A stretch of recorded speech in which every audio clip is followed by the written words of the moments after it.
Good morning, ladies and gentlemen. Welcome back to the Shadow and Sun Show, and welcome to your Tuesday morning edition of Second Breakfast. Sorry about the video this morning. It's still uploading. I don't know what the heck is going on with that. But we have a very special guest, a longtime friend of the channel. How the hell are you, bro?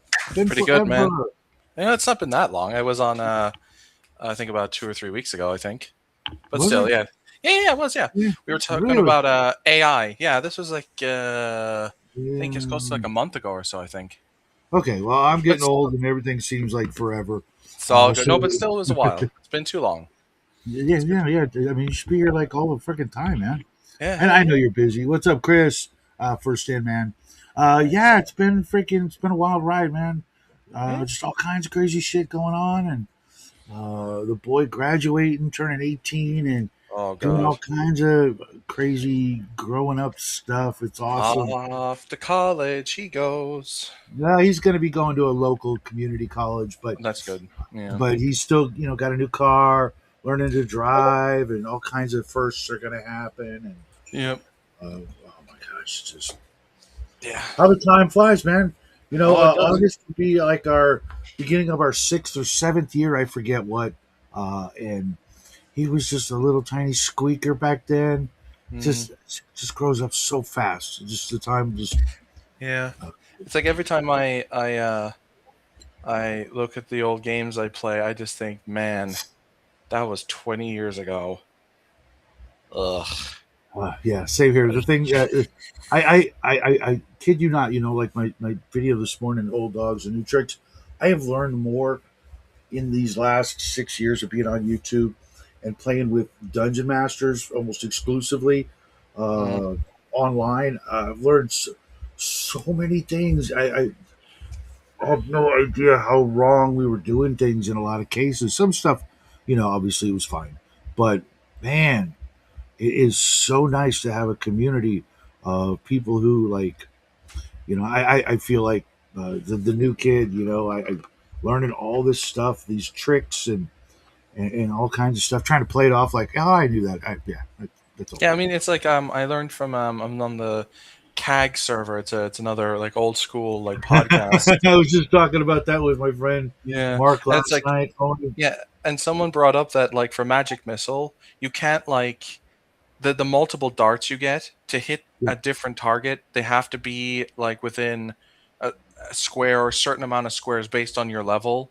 You can't just go, oh, this one is 100 feet away, and this one, from the other, I can hit them both. It's like, no, you can't do that. I think it's just so that you don't like pick off all the magic users at once and just destroy their concentration. I think. mhm. But it's quirks like that you find out. It's weird, man. Go look at the original identify spell in AD&D. You can't do it. You can never really use it. I mean, you gotta like you've got to be like higher than first level and identify it immediately, or you're SOL. Yeah. And that got so completely erased because it was so complicated. You needed a 100 gold piece pearl, live or regular or dead goldfish. You had to touch it within an hour per level. I mean, you had to identify it like an Oh, hour. you needed to do it immediately as you found the thing. Yeah, and it's like we don't have time for that to turn our magic user into a freaking Elric, gimping along at a 6 con or whatever, minus Oh on strength. God. Wait. Oh yeah, because it drained your constitution, didn't it? Oh, that sucks. In the That first level, you don't have a 100 gold piece pearl. You might have the goldfish. Okay, we'll say you got the goldfish, maybe but a even hundred. then, Yeah, where are you gonna store the 100 gold piece pearl, dude? Like that's where are we gonna you wouldn't find have the it? money for it. Yeah, where would you Hey, find what's it? that? What's up? Out of yeah. Well, I mean, if you had the money, I mean, you'd literally Yeah, have to, roll max gold if that, and then spend it all on the pearl, or get the party to. or find a merchant who had the bloody thing. Which good luck with that, by the way. Oh, that some What's up, um Tom? some gameplay restrictions I appreciate, but things like that, I did not know that. That's just It was so prohibitive, and yeah. which meant you had to have all your magic items identified by a sage or some other guy, which meant there went your money, Yep. and it was so completely. insanely unpopular and realized as it was. And It with never how appeared again. It and never appeared like that. with how prolific cursed items are, if you just gambled to try and figure out what they did, you could end up screwing yourself What's up, permanently. Bubba? Hey, what's up, Bubba? You know where the link is, guys. Feel free to come on in. I don't, you Hmm, know, you guys are, you know, yeah, always welcome. yeah, I was talking with some people, especially Joe yesterday. The whole acid thing was like just mind blowing.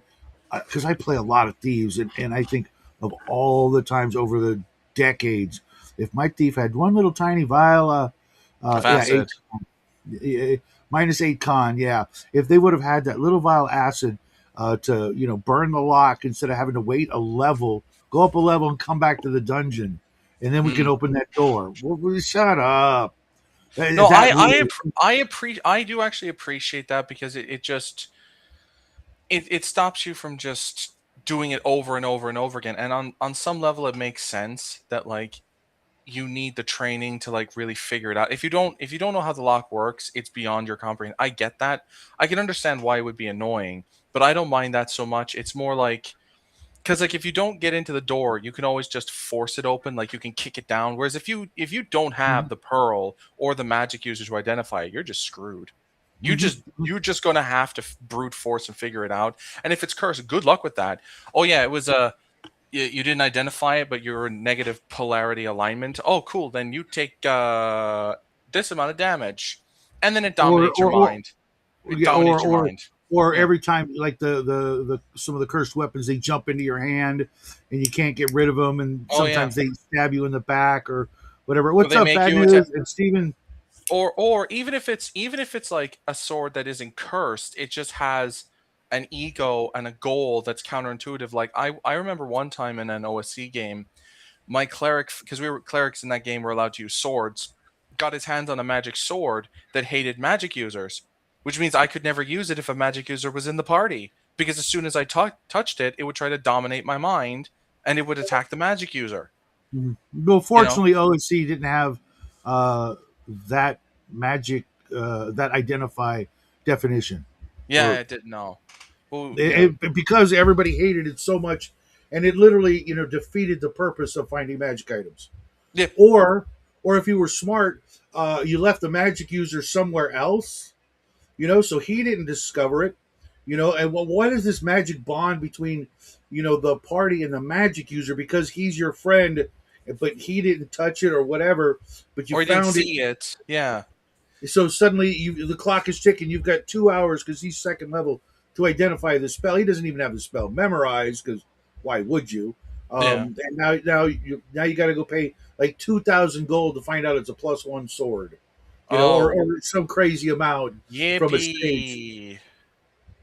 right? It would be like, yeah, you know what? We just don't care about magic items, guys. I Fuck think the that dungeon master and his freaking I would stupid think Gygax should you have been like quest. magic users of any level could have the training to immediately spot that it's a +1 sword. At bare minimum, just a +1 sword. If it's a +1 sword, fair enough. If it's like a +1, +2 versus whatever, maybe that's more complex. But if it's just a +1 sword, any magic user should be able to look at that thing and go, "Oh yeah, that's a The +1 sword." same as Detect Magic. Funny story. I was in this game. I was like 16, and I was playing with like I got invited because my friend, she was 18 or 19, and I was like Right. 16, and we got invited to this game with like 30 and 40, maybe even older players, and there was a lady DM, and we were in this dungeon, and we had found some treasure, and she said, "Well, you pick up a sword, and it's really nice, and it's obviously magic because it glows in the dark or whatever, but it's all covered with like snake runes and reptile design." I looked at her, so I just write down +1 +4 versus reptiles, and she goes, "How'd you know that?" It's like Because it's a it's in the snake. book.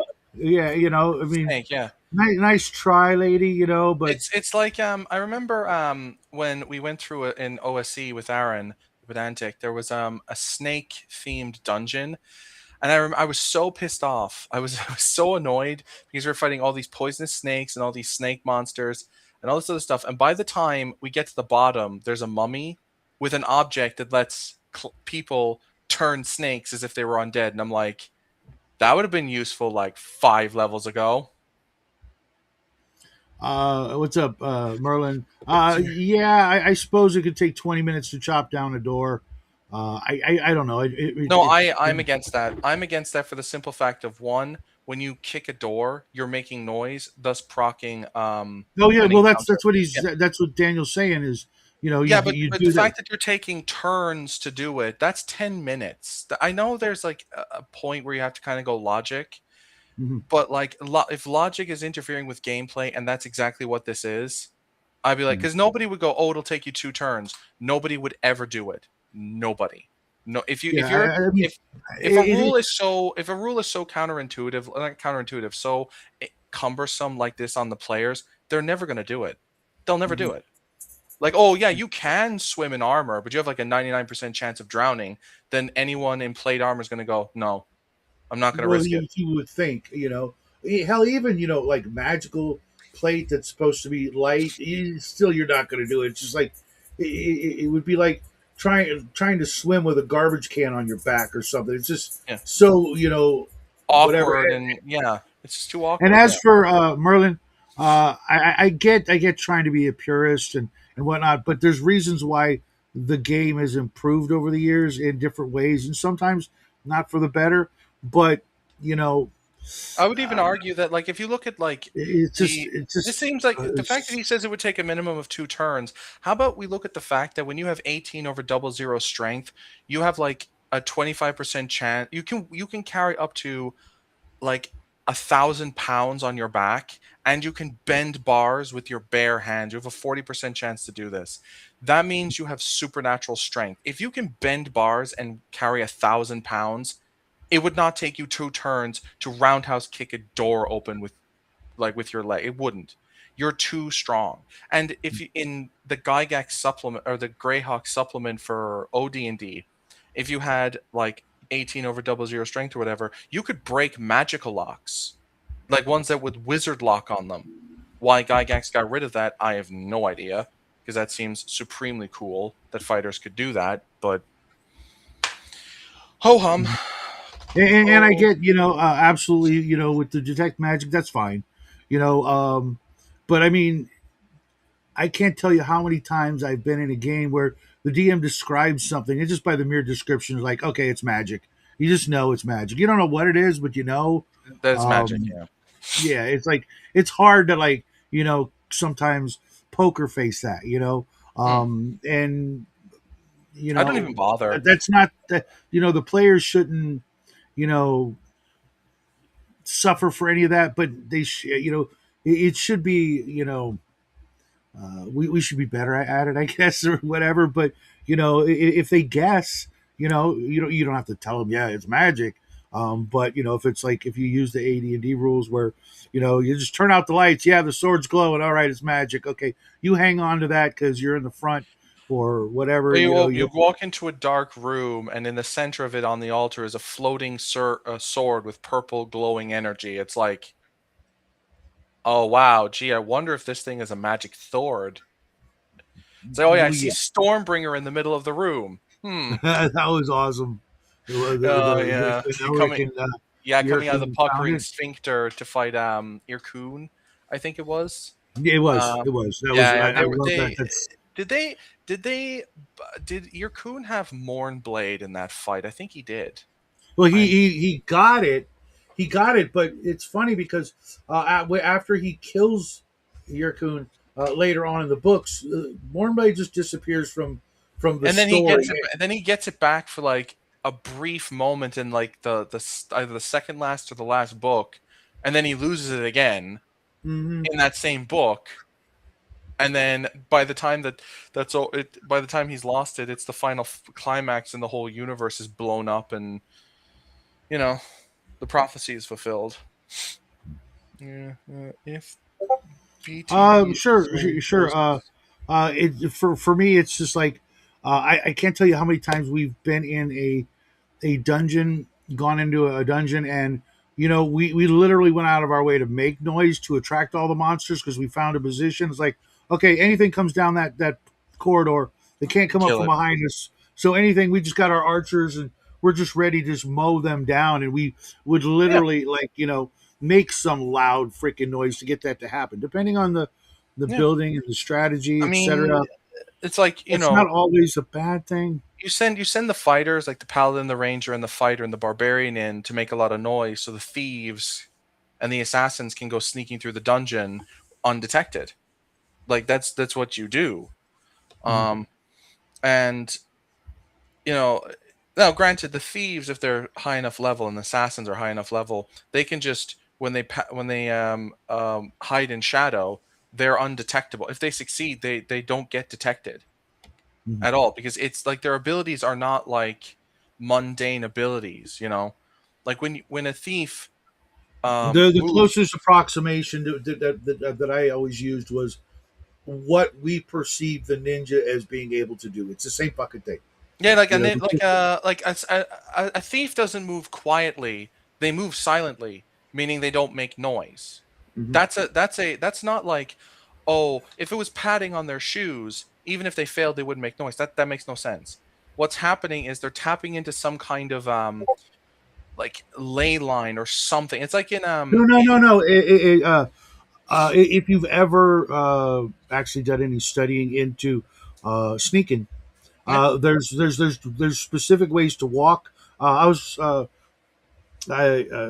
practicing it over the years, and even now, like you'd be amazed what just a little tiny little pebble on the ground, how much noise that can make.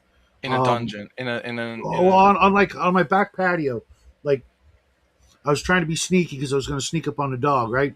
And I'm wearing my slippers, even which are you know pretty quiet, but yeah. I little grain of not gravel, just this tiny little thing. I stepped, I felt it, and went, and I'm like, ah, crap, dog Yep. heard me, and yeah, Yeah. even with my old moccasin boots, which I was pretty sneaky, and I was so sneaky. One time we were out paint gunning at night Hmm. and camping, etc., with a whole bunch of people, and I had snuck back to the camp because I was trying to avoid everybody, dressed all in black, and uh, two of the women came out to take two of the little boys to go pee right where I was freaking standing, and I kid you not, they damn near peed on me because none of them saw me. But yeah, And like I'm totally like this, like my gun like this, and I'm just eyes like at least they should have seen my freaking big old bulging eyes, like don't pee on me. Oh my god, I can't believe I'm getting yeah, away but with this. but that's Um, that would be the purview of like surprise. That's something anyone can do. That's kind of yeah, stuff I your ancestors. swear to God, if I would have said boo, one of them would have died of a heart attack right then and Oh yeah, there. It was so the real. but the point I I'm mean, I driving at rolled is that nat 01. I think we're not arguing that. It's the time, 10 or 20 minutes to knock down a door. Now, mind you, unless you've got a dedicated chopping axe, a battle axe is going to probably get. break. It's too thin. It's too thin. It's They're not not meant for that, but new. the time, if you've got a dedicated, and you've ever watched fireman challenges and things like that, and people trying to bust through wood and doors, because you don't have to smash the whole door, you just got to break it around the Yeah, locking if you kick a handle door, mechanism. yeah, if you kick a door around the not the hinges, the handle, it'll the way that the mechanism works, it acts as like a lever. So if you're putting Mhm. pressure on the wood, you're kicking it hard enough that it's basically just wrenching out of the whatever wedge that's the mechanism is holding it The in. only thing I would say that would be like in the door's favor is if it's starting to petrify, which Oh case yeah. you're not. But Oh, but that's different. Yeah. if you're If it talking was about like everything in the dungeon is mold, like rotting, it's like, but not the doors. Okay, but like I get it. again, you And also we're have to not talking remember about you could also remember that like removing the mystery, just kind in of there's no suffering just to playing the game mysteries. Like the but remember in Bubba. what's up, Bubba? But like remember the in regular dungeons, sure, the doors would be rotten. Oh, cute little baby. Um the doors would be rotting, sure, but in like the mythic underworld, you could say the argument, since the dungeon is alive and somewhat sentient, it's keeping the doors intact for the denizens of the dungeon. It's doing this, and you don't have to explain it. It's like when you go to like the dreamlands in Lovecraft, like Kadath, things are weird there because it's an alien ecology, and you don't have to explain it, because it's different than our world, and you don't understand why. It just is, you It know. depends. I like this, Bubba. I used to do the same thing with kind of the Palladium method. Everything's got hit points, and if you do enough damage in the right amount of time, that wall, that chair, that whatever is just it's If I broken. remember correctly, mundane items, there are rules in 1E where things do have HP. If I remember correctly, if you're doing Unless, damage to them, like for black molds and stuff. unless you got says it has siege points. And the second you say it's a fortified or siege thing, there's nothing a PC party can do to it without the magic or a Yeah, Batman. yeah. And then If it's like a big door or stone wall, yeah, you're monsters. not gonna. If you're trying to kick through a door or a wall that's about 6 inches deep of solid concrete, unless you have like magic items or like supernatural strength, like a giant strength, you Even then, I ain't mean, getting if through you've got a that. +3 hammer and you start wailing on a stone castle wall, That ain't gonna do you're gonna nothing. break your wrists and your arms and your elbows and shit Oh yeah, if you're oh yeah, persistent. oh yeah, absolutely. Yeah, I've No, addressed it. Gillespie addresses it in his stuff. So like a stone door, and they give general direct dimensions on it. It's just like breaking down a bricked up wall. If you have the equipment, sledgehammers and iron spikes, you take time depending upon how many people are doing it, and every turn is a warning monster check. And that goes back to procedural D&D. Just make everything a turn because you don't want to have to roll every round because then you turn your game session into a sludge of just dice dropping. Oh, I know. Yeah, it's every 10 minutes in And dungeon. You Or go or like, are oh, you or you or you or you're playing GURPS? oh yeah. fuck those. Yeah, but I'm saying, yeah, obviously if there's like edge cases like stone or metal doors, like obviously like normal people are gonna find it extremely difficult to kick those things open. But if it's just a wooden door, if it's a wooden door, even a wooden door with like a support beam, I would be like, yeah, you kick it, but you don't just quite budge it. Maybe if you tried again, you Yeah, know. if a candy bar behind it or it's reinforced, then you're in the realm of I need an knock spell. And one of my all the wizards in my game, second, third level, they all take knock. Yeah, just take the knock. Oh yeah, yeah, yeah, yeah. That's one of the most powerful spells in the game. Yeah, I mean, it's a lifesaver, and life changer. I'm in Bloodworth's CNC game, and I'm playing an arcane thief, which is a guy who steals magic. That's like all my it's funny, all my spells that I'm looking to get as an arcane thief, a guy who steals magic from things and people, are all the things that, like, I already got spider climb. Okay, I got that nailed. I can do that. Now I need knock, I need invisibility, and then I could just like be a thief who just uses magic to do his thieving, which is kind of what they want, but also a way that you don't have to go. But it's like, I'm doing it. I'm doing the stereotypical thief shit. spider climb, knock, invisibility, whatever else I can get a hold of to help out along the way. Yeah, It, and don't forget that, like I said, with the in OD&D with the procedures, the way that it was understood that the using the thief to open doors in the, I keep saying the mythic underworld, but like it's basically the mega dungeon, the thing with Mhm. like 12 levels or lower, where you're going into the underworld. You thieves can't. I think after a certain level, at least, like after third level or something, thieves could not open locked doors in the dungeon because the dungeon wouldn't let them. It would not let them because Yeah, it was alive. that's just treating everything as wizard lock, and Yeah, yeah, yeah, basically. depends on But the no, dungeon. it also even if you force the doors open, they'd I shut don't really automatically remember that, behind you. but okay. That's it. This is an By OD. This rules, by raw, all doors close after one turn. is that an AD&D as well? I thought that was just an AD&D, OD&D. BX, all of them. All doors close after Really? one. Mhm. I did not know that. I thought it was just Unless you OD&D that spike did it It's that. up. one of the main reason why, like, everybody's got iron spikes and a hammer, Yeah, just exactly. to spike them shut. Yeah. And Yeah, I you did not know, realize that. and Yeah, not like a lot of people like in the real world wouldn't even know how to do that. It's like, where do you put the spike? Right. I mean, that Put you know what it I in. mean. There's different techniques, It's and depending on the kind like of a jam. door, You jam it it in might the door. stone to chocolate pudding. The yeah. thing is, Being as a former Ranger quick, yeah. What's up, everything's Cold a Iron? trade-off in dungeon Gee, because if you're spiking over every door, you're leaving a trail of breadcrumbs to you. Yep. Monsters are intelligent. They know what they're doing.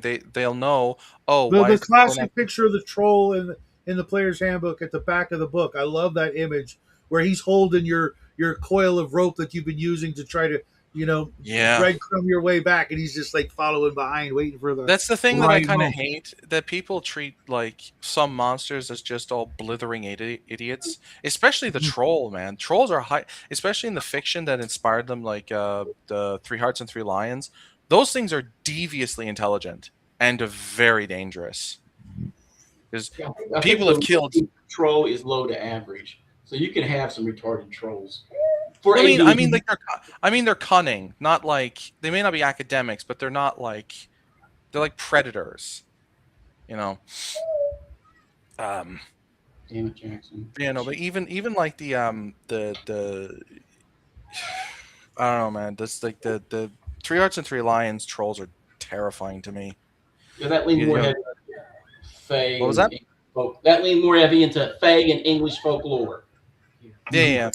Coochie, what I would do, depending on the people that are playing, if it's like and Isle of Dread is a great one.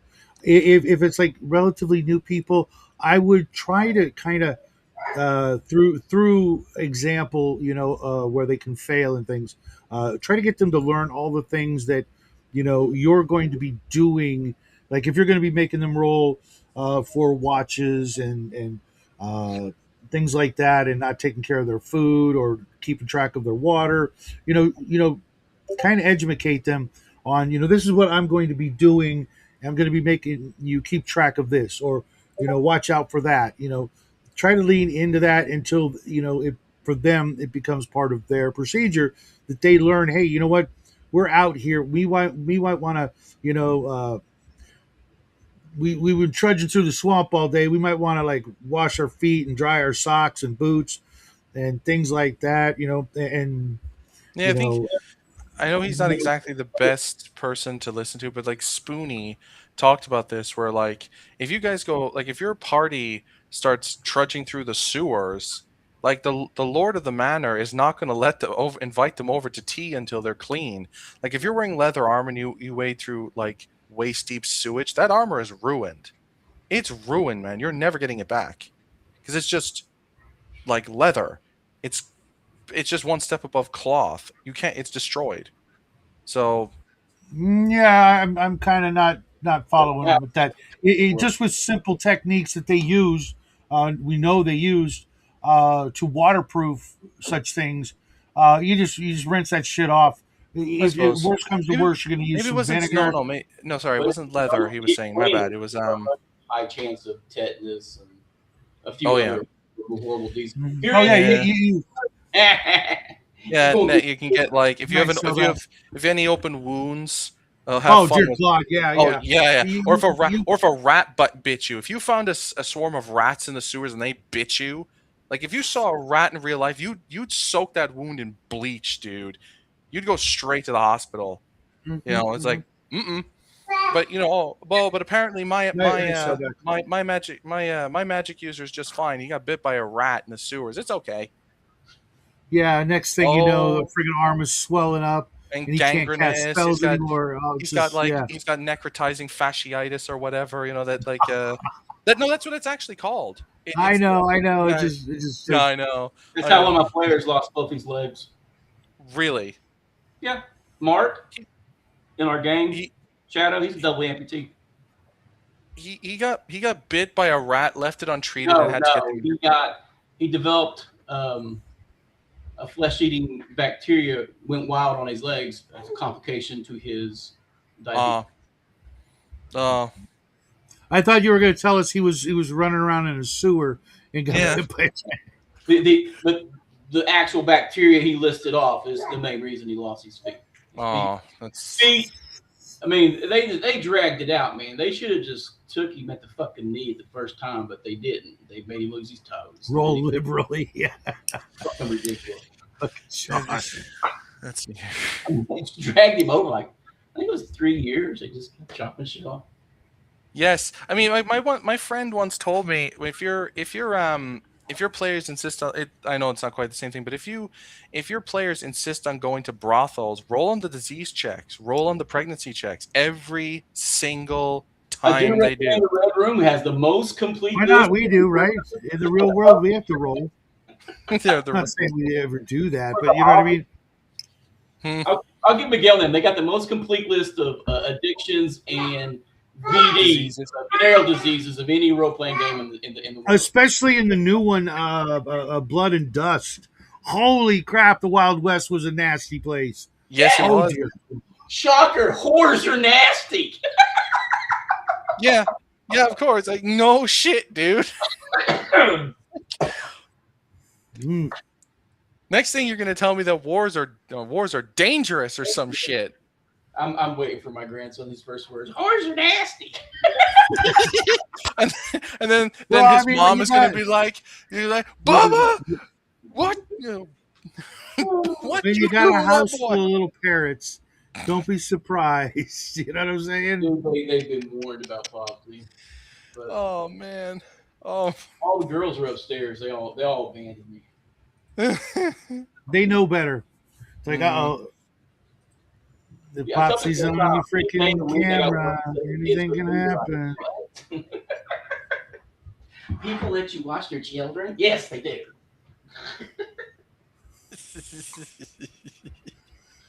So last night was a fun game, Bubba.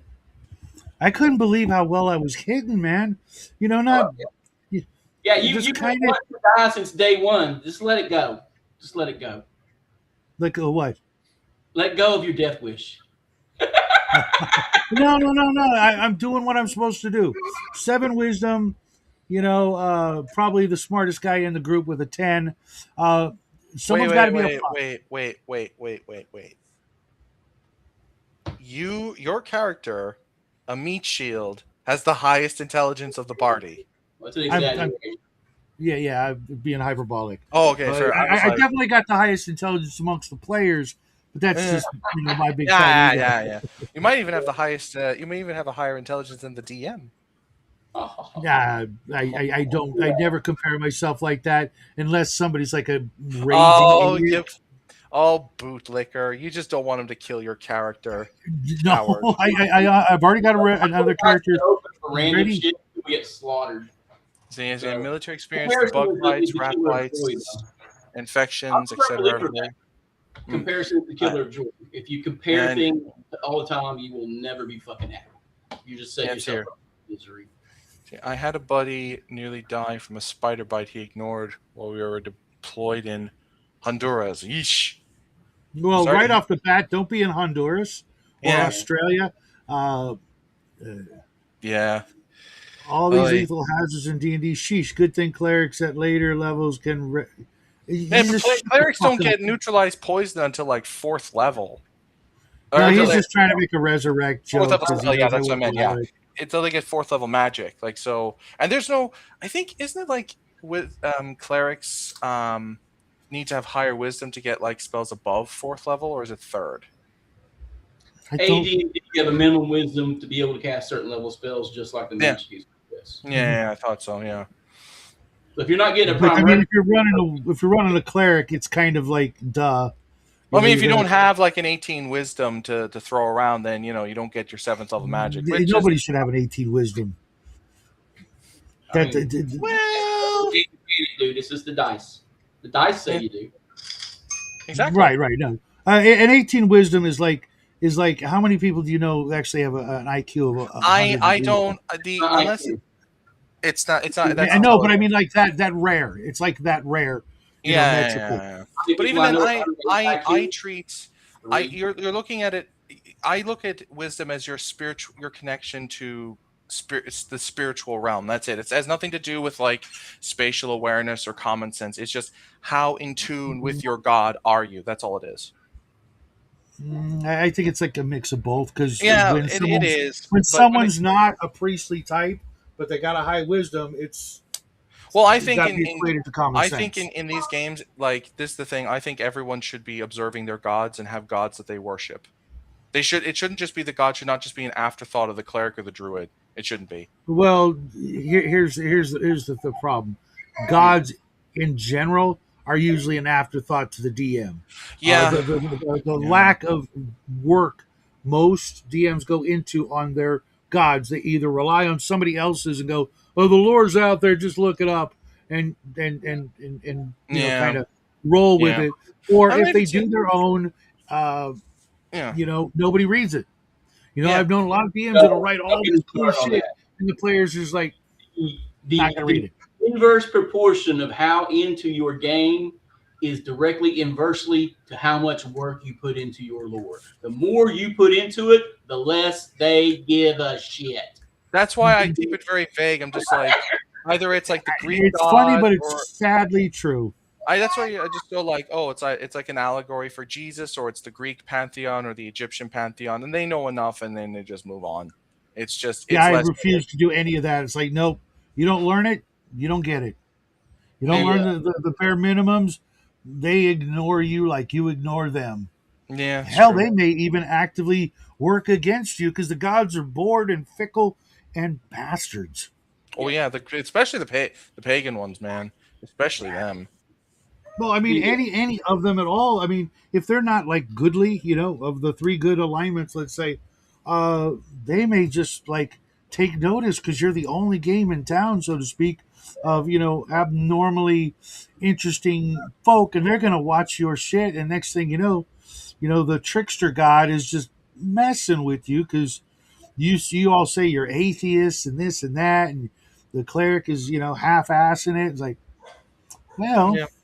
Well, I skirt See around if this, you and do this, and I then just next say thing you know, that you're working for the bastard. I just pick one. If I'm going to pick polytheism, I pick one pantheon, and I just say, oh yeah, no, all the gods of that pantheon are lawful. They just are. Even Zeus and all them, they're all lawful. There's none of this stupid Zeus is chaotic neutral and Hades is lawful evil and fucking Athena is neutral good. None of that shit. No, they're just lawful. That's what they are. If you slap them in the face with I mean, consequences of ignorance. That's the BX approach. That's the three alignment system. Oh, OD&D as well does the three. I prefer the three prong alignment. I think it's just better. I think it's just better, but that's just me. I do what the system calls for usually, but but most people, Nice, Coochie. That's awesome. One of my players is playing assassin. I'm giving him a secret mission from the patron, sending him to the island. Have you ever seen Apocalypse Now? Oh God, when you said That's sending it, fucking sending great. the assassin to go after Epstein, that's kind of funny. No, just Marlon after Marlon Brando Yeah, type. yeah, I know. uh, I'm just being glib right? because he said Yeah, island, yeah. but yeah, no. The character is essentially searching for an NPC Oh, named dude, Kurt who Isle went of crazy Dread, with power and stuff. Isle of That's Dread, but awesome. it's more like Heart of Darkness. That would actually be kind of interesting. And to be honest, that movie, while it was phenomenal back in the day, etc., I haven't heard anybody talk about that movie I in hate that movie decades. so much. I hate Apocalypse Now so much. I hate Never that get film. out of the boat, man. Mm. But no one's gonna connect the dots, dude. That is a great, borrow, if you will. Oh yeah, Don't bounce. yeah. I always preferred Platoon. Oh, he's gonna go. I preferred He'll Platoon be, to he'll be be honest. back, or he won't. Yeah, yeah, yeah. I Take care, played. Bubba. Hope to see you Yeah. soon. See you later, dude. Oh yeah, I'm not. Like I said, I just don't like Apocalypse Now. I hated that film. Granted, I saw the Redux version, so that may not have helped. But I always preferred Platoon. Hmm. Platoon, I preferred. It's just a product of its time. A lot of money went into it. A lot of stuff happened, but we don't talk about it. Like a lot of other movies, like Platoon gets more member berries, if you will. That's why Apocalypse Now is a great steal. Just freaking run with that and see who catches on, Mm. or any. No one will. I mean, but you're welcome to be wrong. 9-point alignment is far more rounded. Um, Well, I no, wouldn't put it that way, because but I agree. no, but here's the problem because chaos is inherently evil. It just is. And the fact there is no such thing as chaotic good. There, like this is the kind of the point I was driving at is that people who try and argue the good, like to add the good, neutral, and evil onto it, are trying to impose modernistic views onto transcendence. Because you have to understand, it's like the law versus chaos conundrum is the ordered logos of the universe being the gods and how they created versus those who rebel against it. Right. And you could say, but the pagans didn't think that way. Yeah, they did. Like Zeus was order. The concept of justice comes from him. And if you rebel against even all the plays that you see that the Greeks put out, elder statesmen like Plato called them blasphemous. And they only wrote those on some level because they didn't take their own pantheon seriously. They just didn't. Yeah, Plato's a interesting Yeah. uh, Yeah. It's just character. yeah. Well, no, I'm saying Plato. No, Plato did take the pantheon seriously. He actually did believe in Yeah, these that's gods. that's Yeah. the whole Atlantis thing that he made up, and yes, he did make it up. Anyone who tells otherwise has clearly not read his works because there's Well, yeah, nothing. it was a thought experiment. Basically, it was a thought Well, experiment. I looked at it more as it was his way of using religion to motivate people to do what he thought was right, Yeah. or what he wanted done, and the clues that he wrote, because he didn't know certain things, but to think that this ancient civilization's most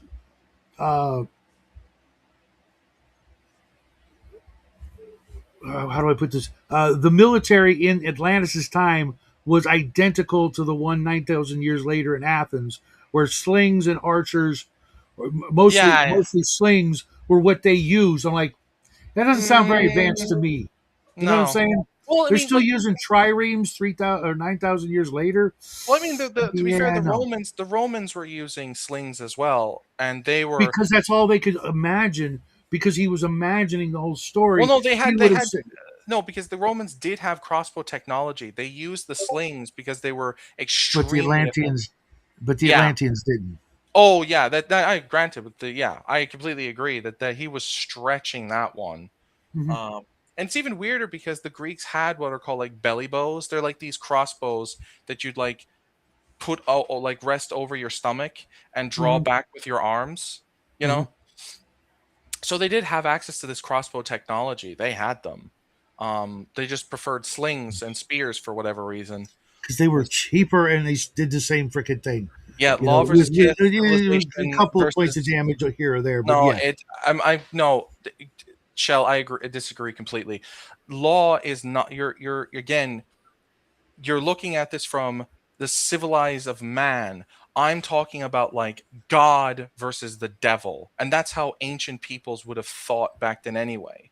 Because Mhm. when civilizations went to war, it wasn't just our army and our empire against your army and empire. It was our gods versus your gods. And whoever won, their gods also won.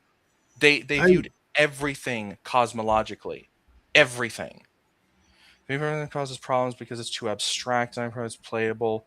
Yeah, but then you get into the problem of what like why is lawful versus chaotic like lawful good versus chaotic good.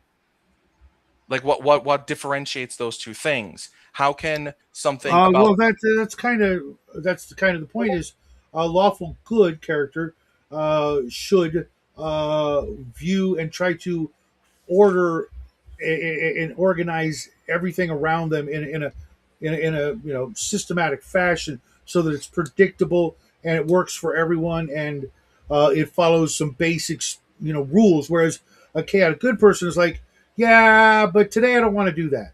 I'm yeah, still going to be good, but I I would just don't argue feel like doing that yeah, but that again, way. I want to do it my this is way. this is the minutia that I'm talking about where a true like if you look at true lawfulness, it would be like I'm not going to follow laws that are tyrannical or evil. I'm not going to Well, do that. that's why the lawful good, neutral, and evil is fun because you can have people, those bureaucrats or those tyrants that Well, are what following the law, but then they got this other spin on it. it just gives more nuance for Why players who is want to play my a argument little on more. the nine-pronged alignment system is purely for wargaming. It's just so that you can have war between people within the same pantheon. Like, oh, these people are I devil. never saw it as that whatsoever. I've never no. It was more like you could have differences. The difference between the paladin, let's say, and the ranger. The paladin, was like, we've got to do this, and the ranger's like, yeah, I've seen how that turns out. I think if we do it this way differently, we'll have a better outcome because it's unexpected. You still get the same good job done, but we're not being so predictable that everybody knows our moves ahead of Yeah, us. but here's I think we're just fundamentally. I'm not thinking about this in the way of like again. You say like law is predictable. No, like I'll put it to you this way: Does Christ is a liberator? Yes, but what does he call himself? I am the law of Moses. I'm sent come down to set down the law, the covenant. Mhm. That's what I'm coming at this from. And if you look at what the original creators are doing, all clerics had crucifixes. Saint Cuthbert of the Cudgel is a real life saint. There's an actual saint called Saint Cuthbert, right? So it's obvious that the original milieu and the original interpretation was a Christian one because clerics are based off of Christian warriors. So you have to Mhm. look at the alignment system from a Christian perspective. Even alignment comes from three hearts and three Well, lions. see, that's kind of the problem, though. Yeah. You're making a mistake that I won't do is pretending that the game world you're running is based on Earth and that things couldn't be vastly different and have completely different starting points and views and way things work because it's not Earth and we have to take in like Well, a I'm whole gonna new add. mm, idea that I mean unless your world is based on Earth, I it's will just a say just to, shadow of it or what have as you. just a little nitpick, there is a kingdom in the first two settings, Greyhawk and Blackmoor. Blackmoor does have a kingdom called Spain, and I think Gygax even said that his world, Grey in setting Earth, is Earth thousands of years in the past or Mhm. thousands of years in the future. It's the same planet, just Mhm. at a different time period. Right, So, but not everybody did that. You know what I mm, mean? Especially since yeah, you're supposed to kind of, the ultimate goal is to be a world builder of your own, and yeah. not use all. I mean, sure, Gygax wanted you to buy all his stuff, but Mm, before he got to that point, he was like, "Go make your own world. Go do your own things. Play all these other games. You know, mine isn't the sole, one holy, writ that you must follow." Before he got to that point, it was like go out and learn and do your own thing, and take this as some good foundational work, but make your own shit up because otherwise you're really not getting the most out of it for you and your players if you're just running the same modules that everybody else is I running. would say at the same time as well, if we're going to have like classes wrapped up in alignment, it has to be consistent among it. There has to be a through line on what the thing is across Mhm. all worlds. Otherwise, you can't really run the class like by that metric. By that metric, can a paladin spare demons?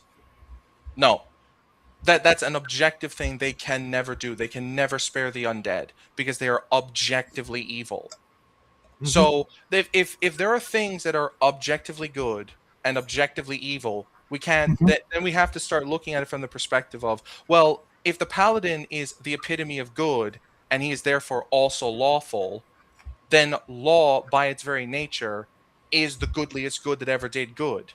So there's no Yep. point. There's no point in having the good, neutral, and evil axis at all if we can Oh therefore. yeah, I can explain it to you really simply. Okay, you know how like let's just pick one of the religions, right? Yeah. Earthly religions, right? You got priests Right. and devout followers who do their like it's 24/7, like they're trying to be the best of the best of the best, sir, when it Yeah. comes to their religion. Then Yep. you got everybody else, Hmm. or and within that everybody else, you've got people that try real hard but fail. Yeah. They're not bad people. They just succumb to whatever sin or Yeah. Of vice course. or whatever. But they still deep down they know, man, I really shouldn't be drinking. But you know what? What's one more little drink? Yeah. Yeah. I'll Yeah. make up for it later. There you got your chaotics I or know your I neutrals. will argue that because you're looking at, or at least from what I can gather, I could be wrong, but you're looking at this from the perspective of a personality trait. No, alignment is your team. If you serve lawful gods, you are lawful. You might fail and Right, but stumble, the right? chaotics try and fail. Yeah, but what I'm saying is that if you're chaotic, you don't serve like lawful gods. You're serving things like demons or devils, things that are extremely In the evil and 3 point, yes. In the 3 point, yeah. yes. But the 9 point But allows for that's my nuances. argument is that Yeah, like the existence of the 9 point is kind of, I know there's like it's, you could argue it's too abstract, but I think that the 9 point alignment is needlessly it's just, it's like nitpicking. It's like, well there are some people who could be chaotic. It's like, no, in a world where there is an objective force that is basically tattooed on your forehead, where you have a language that only you can speak, that you can use certain magic items. You yeah. can't. That's a weird one for me to still to this day grasp is the alignment Yeah, languages. It's like yeah. I've never heard anybody speak in lawful good ever. I've actually done it a few You, times. I've you know done what it I a few mean? times. No, I I mean in have. the real Yeah. world. Oh yeah. Well, I know that's because it doesn't exist in. But you could argue things like angels speaking through you in tongues that you don't speak. It's like when a demon possesses you and you speak languages you Hey, couldn't what's up, ever. Dean? Yeah. But it is a weird one. It is a Yeah, it weird is. one. It is. It's purely an invention of Gygax for like essentially being able to talk to people of your faction. If you could, like, you couldn't speak Dwarvish, but you knew the dwarf was lawful. You could talk to him if you were lawful. That's kind of what it was for. But it's a weird one. I think we're all going to do that, Sean, uh, because we're human. Yes, Uh, yeah, I know, I know. I never heard that about Greyhawk, but it doesn't surprise me. You Yeah, know, I used it for a year or two, but then when I realized, hey, I can really. draw my own I'm map. surprised. I've never heard that about Greyhawk, that he didn't want to publish it. I never heard that. I'm not saying it's not true. I've just never heard Well, that. okay, from this perspective, bad news. I do Ooh, know that to be the case because of my diving into uh, Judges Guild. Gygax didn't think people would buy supplements and modules and all that. And then when Judges Guild started, making money hand over fist doing the thing that they just didn't want to do, they're like, oh, we better get in on this crap and and make it I better. will say one more thing as well. Mage, I do love you, Merlinsta Ganondorf. I Mage's musing. I do, and that's true. Paladins are exceedingly rare. This is true, but so are monks, and they have an alignment restriction. So are assassins, because they have an alignment restriction. So are bards, and they have an alignment restriction. And also, the gods themselves have an alignment restriction, and they're exceedingly rare because they're the pinnacle of the alignment. Nice, So bad like news. like yeah, I know. In I'm a just because world. it's rare doesn't like yeah, in a world. Apparently, a couple of years ago, that guy died. I think it was like, was it 5 or 10 years ago? He was assassinated by AI probes. Yeah, I would not be surprised. But look, I'm willing to let the alignment thing go TLG, what's because that? TLG. TLG. I have no idea. I saw that. I'm trying to keep up, guys. I Yeah, same. appreciate your But like I said, I'm cooperating with willing me. to just say you guys aren't going to agree with me, and I'm not going to agree with you, and just let sleeping dogs lie. I just don't like nine pronged alignment system. Also, I will concede maybe it's because I've seen nine prong through the perspective of new schoolers, and they bastardize it so badly, and this is kind of an overreaction on my part. Maybe I'm willing to concede that, but I oh, like it just for being able to make more nuanced characters, whether they be characters or NPCs. It just gives me more to work with, more of a parameter thing. But to be fair, I'd rather use Palladium's alignment system. I've heard a Just lot of people say that it's better. I disagree, but that's fine. I'm well, let's put it this way. Uh, the way it's better is it gives you a very definitive what you will and won't do, and players really freaking need some hand holding Yeah, things to learn how to play yeah, their damn alignment. You won't do this, you will do that. Oh, okay. I yeah. I know would what just to say do, to Daddy. like I would just say I'm a to big role player now. You know yeah, what I like mean? let's be fair. I would if I was running a game and a player was doing like a cleric would do something that would be a violation of their alignment. I would tell them like you would not do this. You wouldn't do this. You know, it's not Mhm. permissible. But also, I'm the kind of person who would say that if you're a cleric who's lawful good, you can't kill like humans because they may be lawful or whatever. But if there's like a monster in there, yeah, kill them. Mhm. I'm kind of like who's just like no, monsters are irredeemable scumbags. Kill them. Like you can negotiate with them, but Right. like That's a real modern thing. I mean, we didn't have this discussion or even thought process that an yeah, orc could be anything other than alive or dead, and it was your job to make sure it was the latter. yeah. Like you can, like I said, I will allow players to negotiate and use the orcs however they want. I'm just saying that they do not You're have your right, best. Steve. Yeah, they do not have your best interest at heart. So good for Steve Alignment is a gaming term. The only good orc is a dead orc. Yes, well, I mean, yeah, but because they want you dead.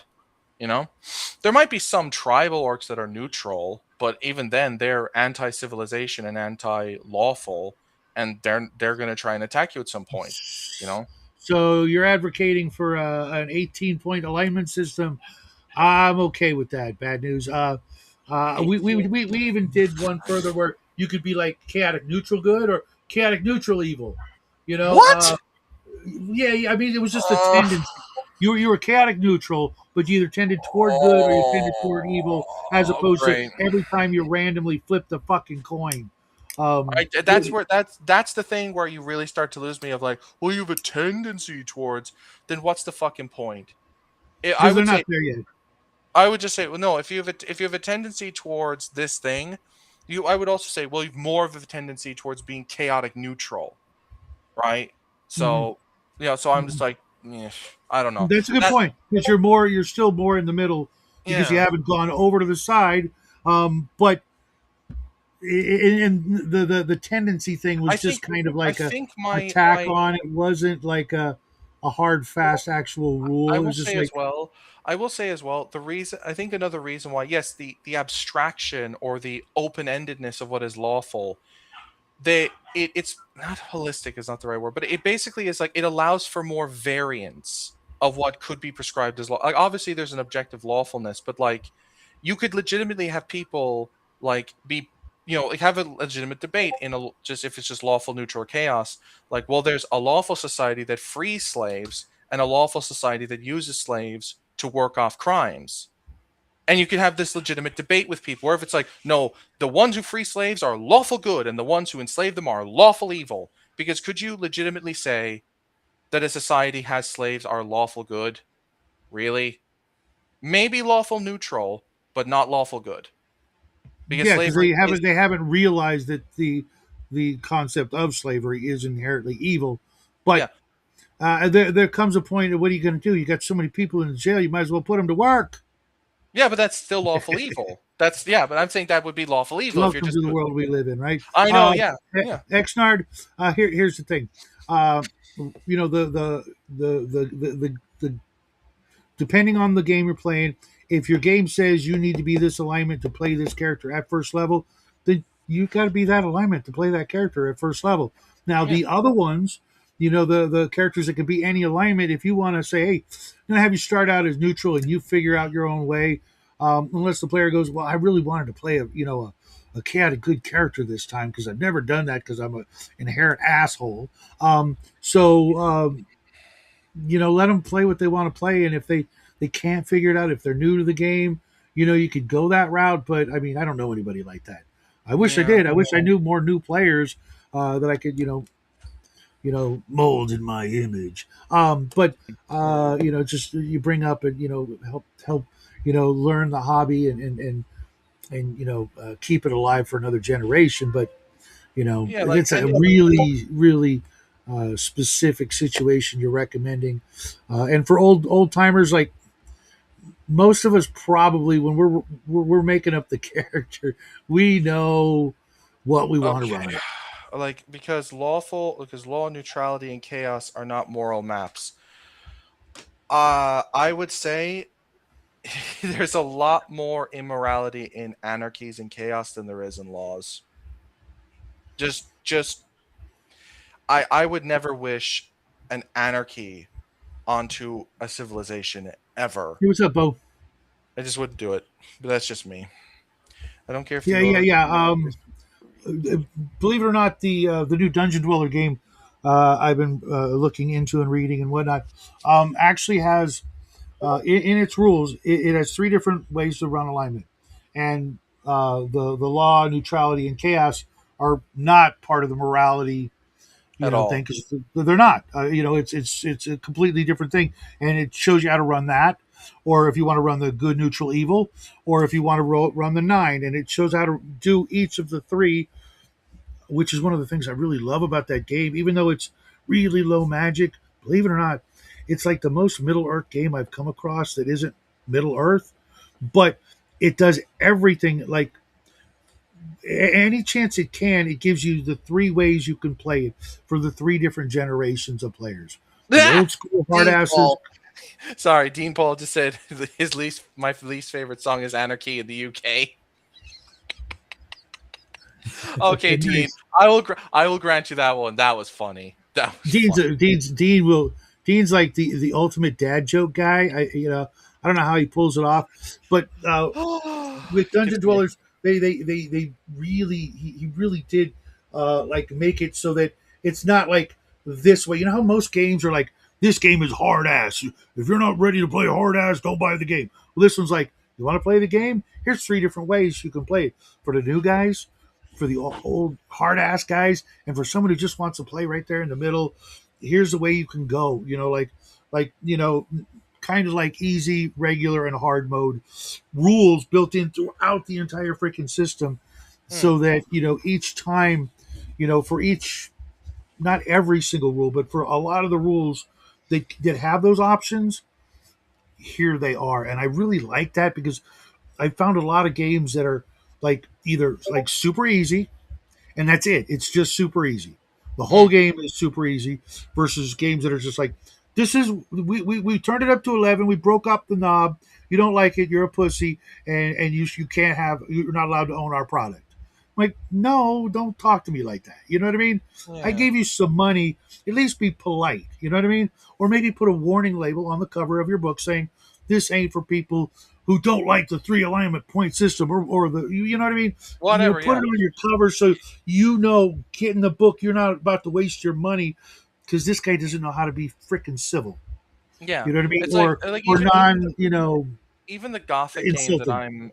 I'm trying to work on. I'm even considering just ditching the alignment system altogether and putting in a faction system instead.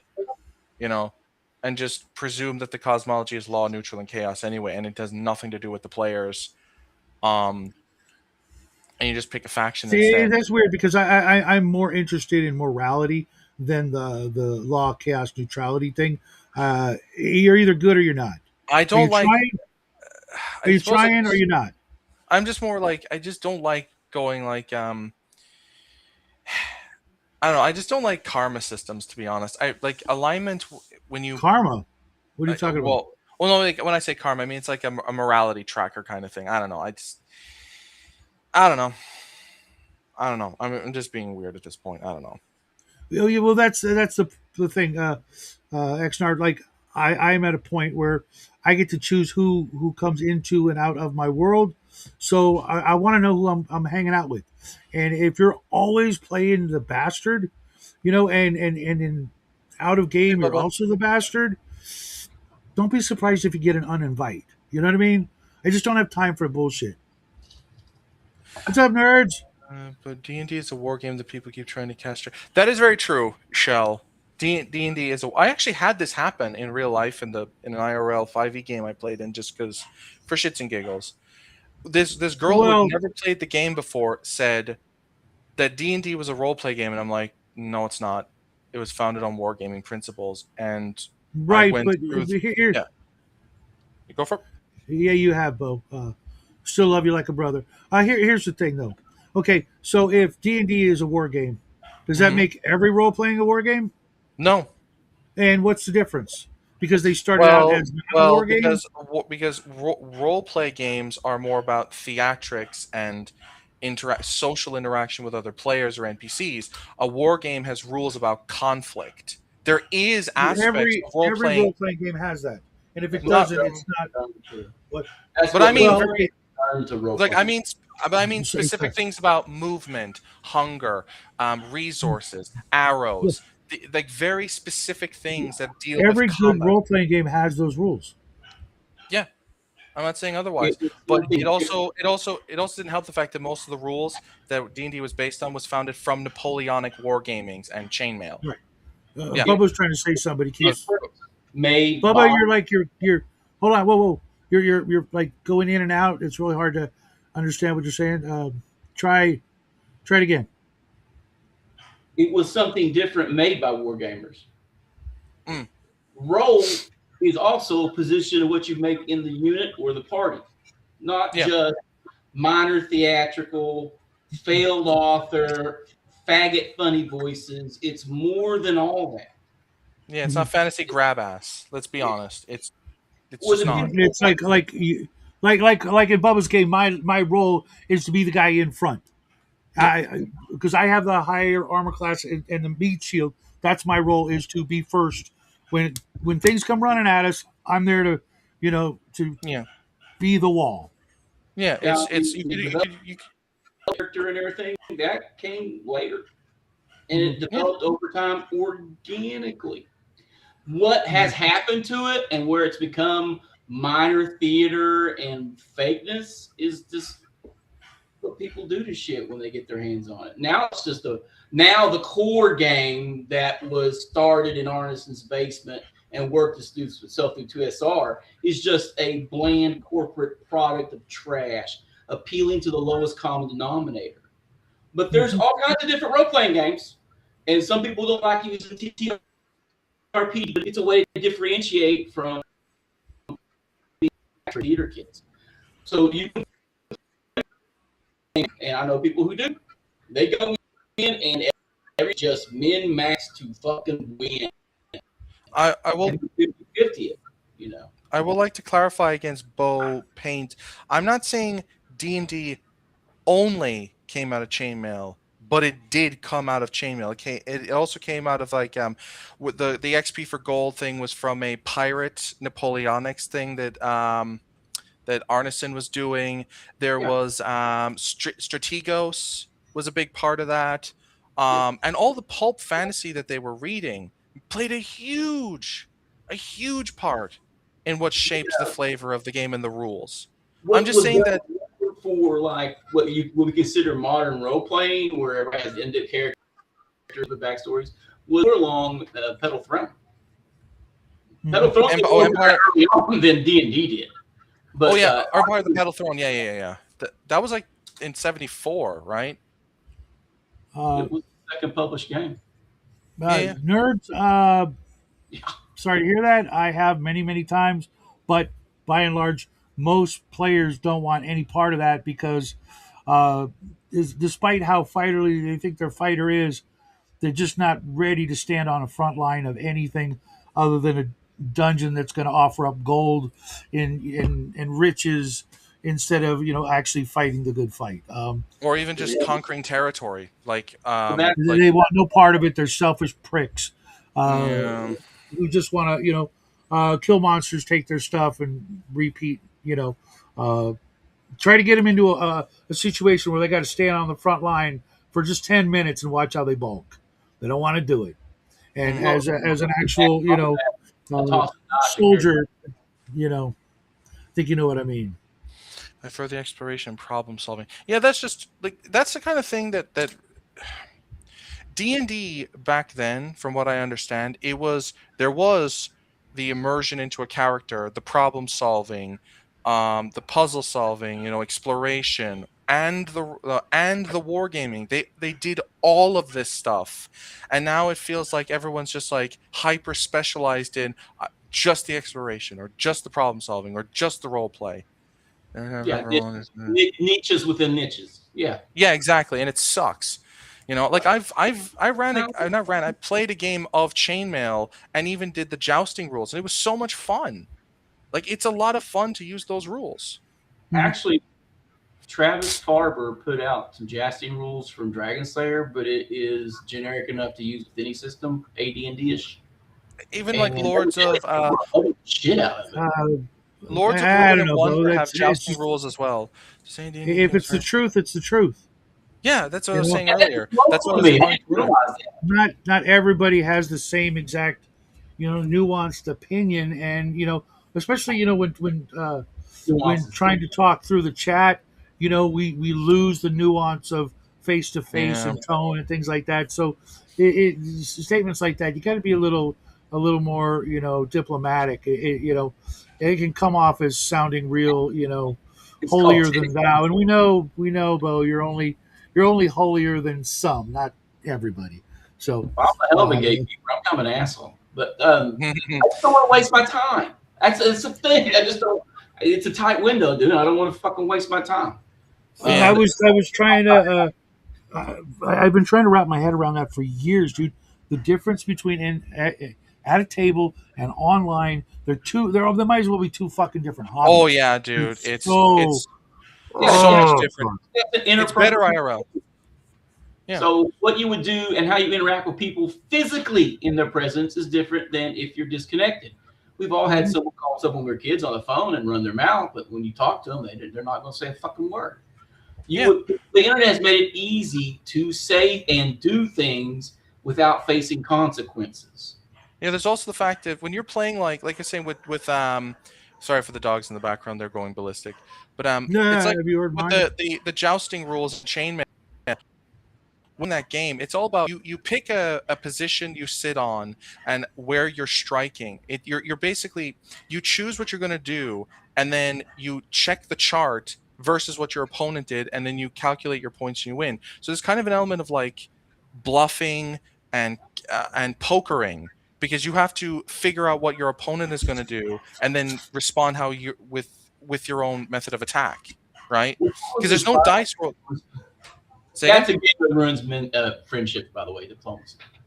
Yeah, yeah, yeah. I forgot about diplomacy. I completely forgot about that.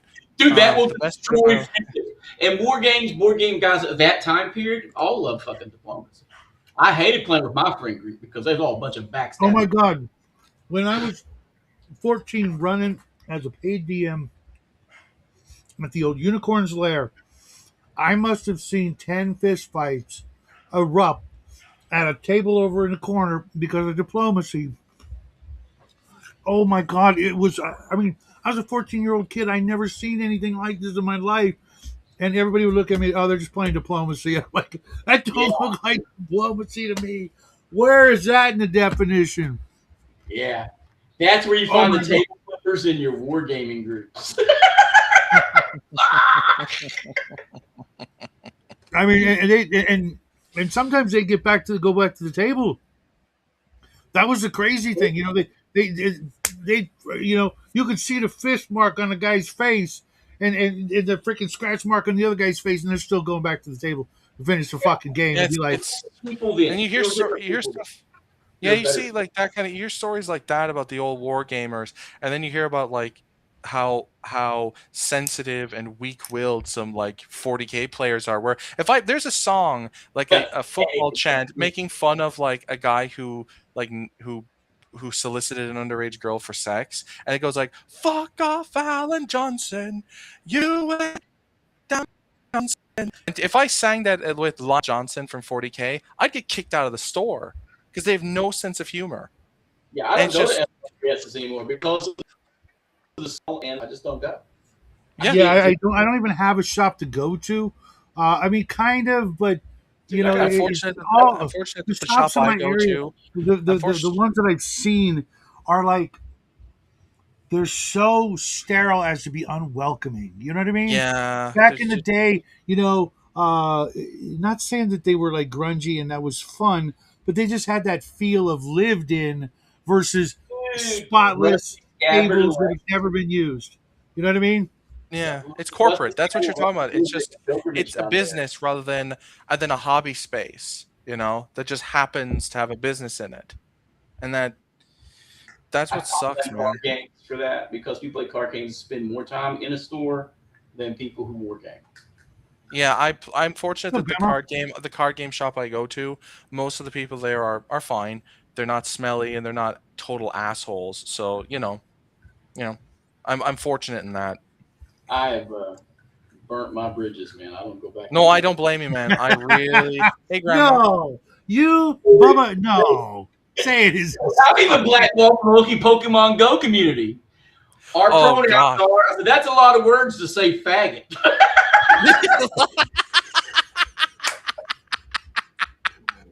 Oh, dude, Oh, And they're dude. all getting they're grouped together. I just solo this son of a bitch. So I got just doing it on my Dude, it's walk. because the problem is that too many people take games far too fucking seriously.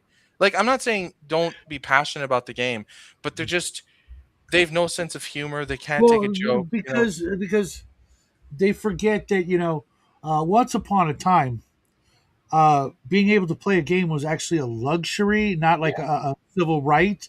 You have the right to play your game You had a job, you made time to because play your game. Now these people play games and don't have jobs. mhm. Yep. There's also the fact that our hobby got infiltrated by a bunch of dickheads who didn't know what the Oh fuck they're yeah. doing. Gatekeep them.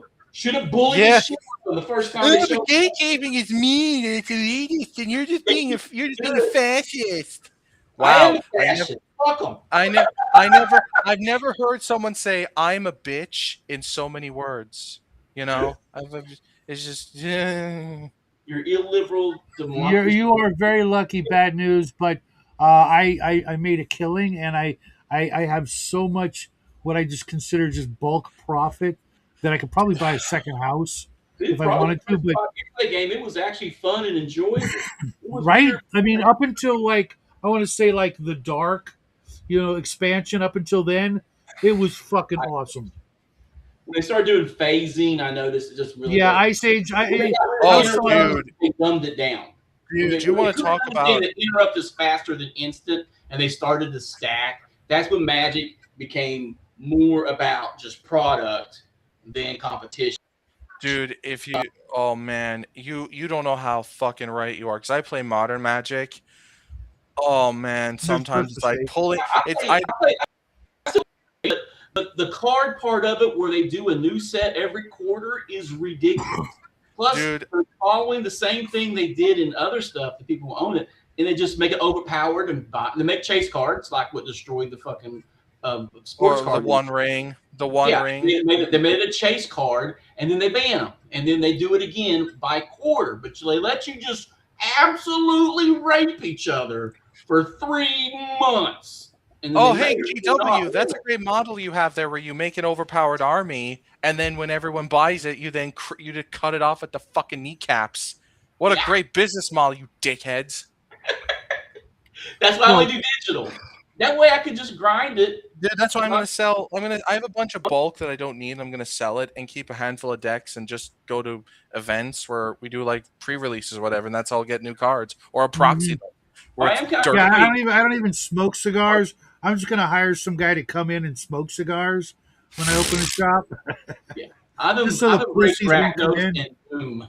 I am Doom and the Wrecking Crew right now.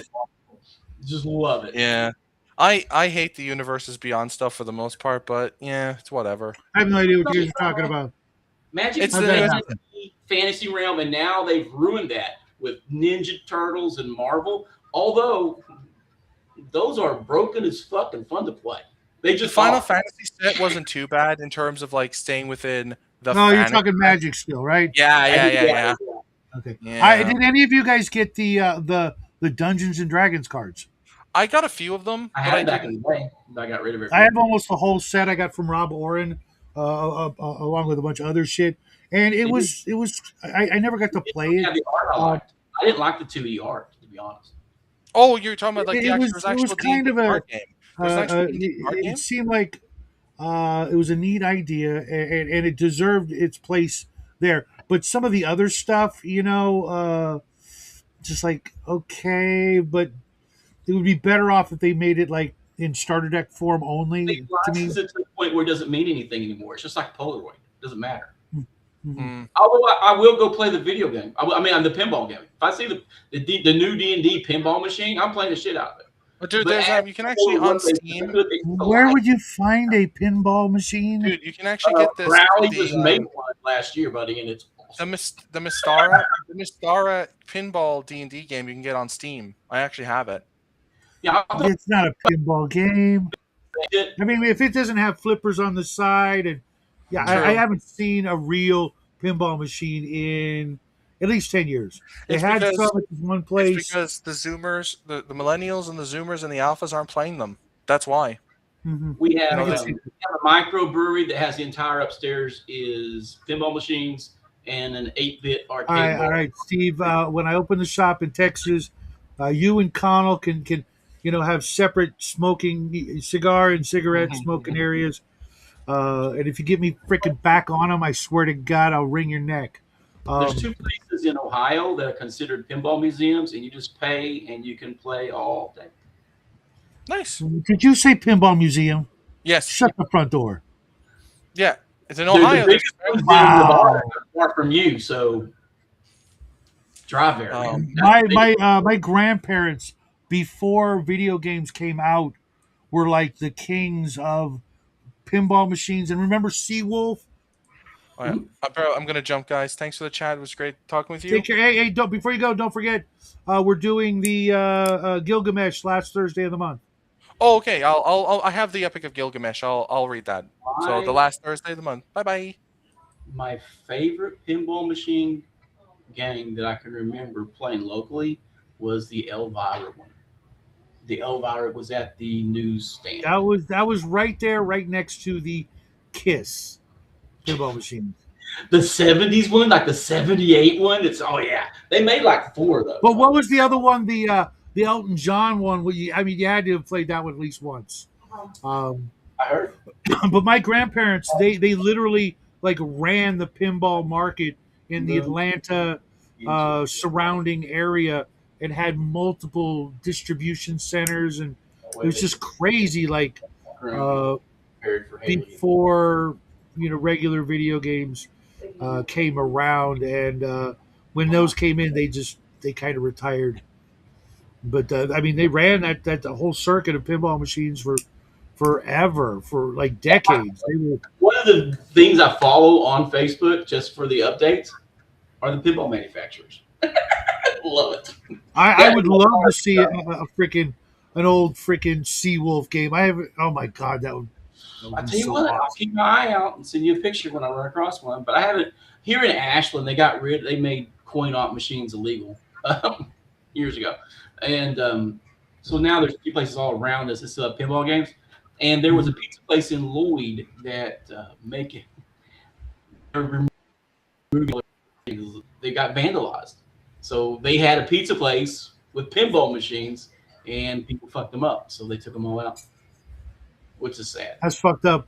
Another one of my favorites that I know I could never. Two, Berserk, just because that game killed somebody, The arcade and game. Defender, favorite games, man. Love. Joust and Galaga. And Galaxian. I prefer Galaxian over Galaga, but I'll play Galaga. Now, my buddy, I got a friend, right? He was so into Galaga because of war games. He's one of these guys that can walk up, start playing on a quarter, and then walk away, get a soda, and come back and pick up where he left off. He's just that good. It's ridiculous. I don't know if he's that good anymore. I mean, he's gotten old. He's older than me. What Dave's up to anyway. Asheville, North Carolina's got a bunch of cool shit. I ain't been there in a while. But I love going down in the Shenandoah. I don't even know if we have an arcade at our local mall. It's been so long since I've seen. Got rid of them. We had. I think they went out, but we had a place where you go in, an internet. They had computer games all the time. We had two of them. It was in the mall, and then they went to a standalone location, and now I think it's a haircutting place again. So I don't think the market's there. Kids would rather just It play was? basketball in their underwear. Yeah, Defender on the arcade shell Defender was hard. You remember the first I game? knew Checker. Do you remember the I was first I arcade was game you pretty played? good at it. I put a lot of money into it, obviously, but I knew this team, these two little kids. They were like 4 years younger than me, like right, and one would do half of the controls and the other would do the other half, and they could freaking. I mean, they were like 12, maybe tops, and they could turn that machine over, like rack it all the way to the top number and start all over again and just keep going. It was, I mean, they put a quarter in that machine, come back 2 hours, they're still freaking playing. The It was first video crazy. game I played, I believe, was either Asteroids or Star Castle. Oh, a buddy of mine, one of my last living friends, had a Star Castle machine in his garage. It was That game awesome. was It was fucking. kind of hard, and It it was was so hard. never a color, but the color was on the screen. It was like physical plastic to have the color. But I think when I was a kid, after that, I think my real jam was like Miss Pac-Man. I just eat that shit right up. I could never get into any of the Pac-Man games, Love it. uh, but I know a lot of people. I've got what is it for one of the PlayStations? I've got one of the arcade discs. It's got a whole bunch of games on it. Dig Dug and Oh, that might be Pac-Man. that might be that museum I was talking about.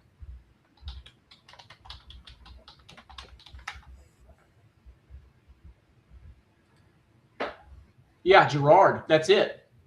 That's what I was talking about over here on State Gotcha. Street with Gerard. 400 playable pinball machines and 200 classic games. Yeah. Yeah, someone literally died playing Berserk. And there's two games. I forget what the other one was, but one of them was Berserk. It might have even been twice because they were so happy. This is the story that if you can literally die of happiness from a certain level of excitement in a positive fashion. Like he had like turned over the game, like it beat berserk. He like got to the end thing, where you have just like turned it over, as they say, when the numbers reset to zero.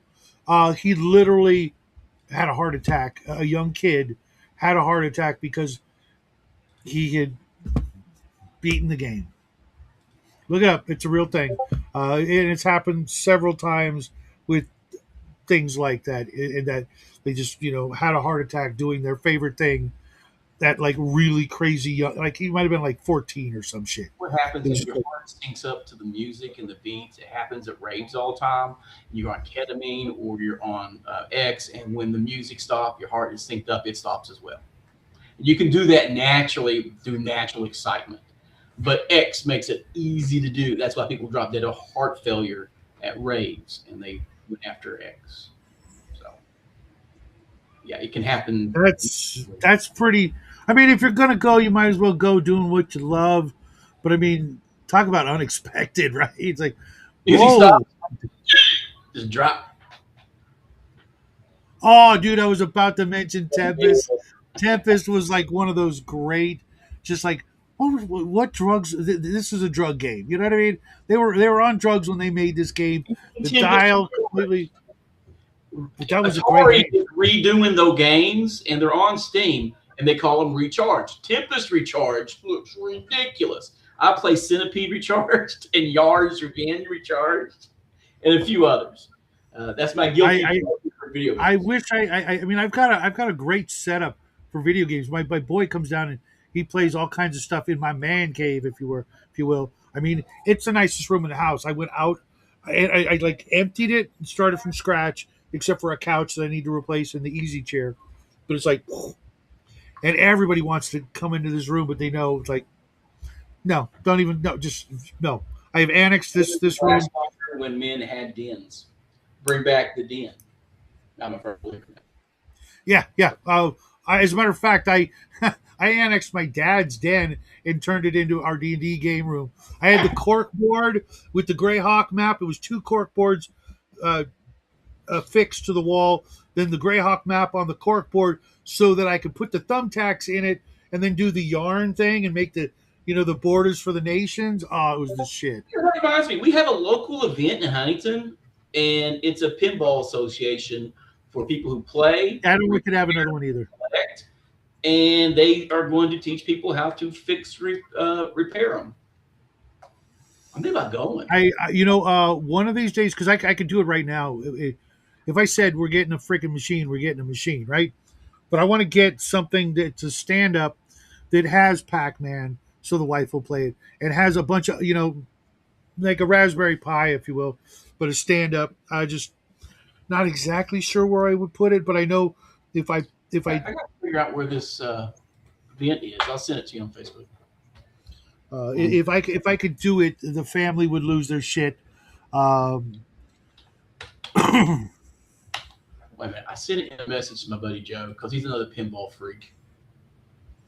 yeah, I wouldn't know anything about any of the new things like that. I've stayed so far away from that world for a long, long time. Oh, it's in October.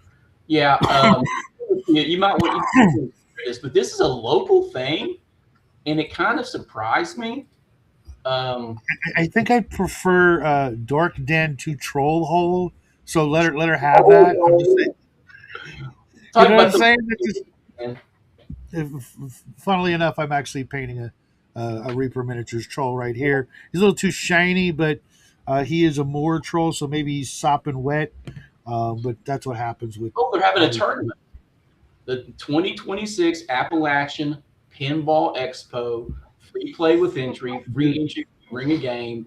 Buy, sell, or trade. Take a pinball repair class. Play in a tournament. West Virginia's largest pinball extravaganza in October at the DoubleTree. Fuck, dude, I gotta get out of this state, man. Oh my god, dude, That's like 15 minutes from my house. Where I'm at, where I border West Virginia and Ohio and Kentucky, that's like 15, 20 minutes from my house. I'll probably go up there for that in October. This sounds like so much fun. Go play in a pinball tournament. fuck yeah. I mean, even if you lose first round, dude.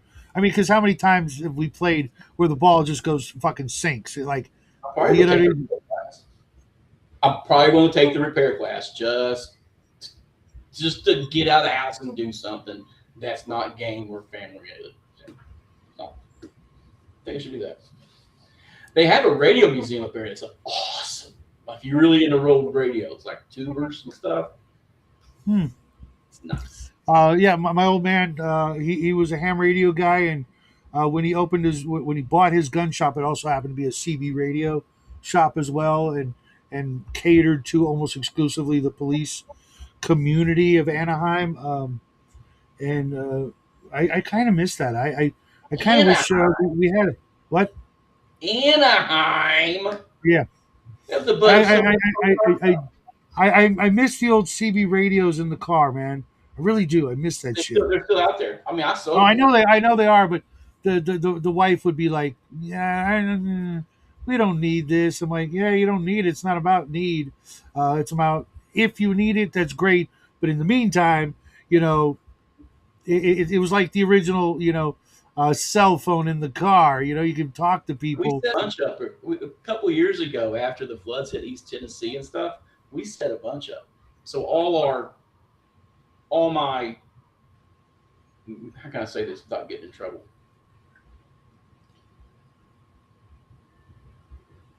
Some groups who have like to organize in their spare time and do disaster relief. They all went.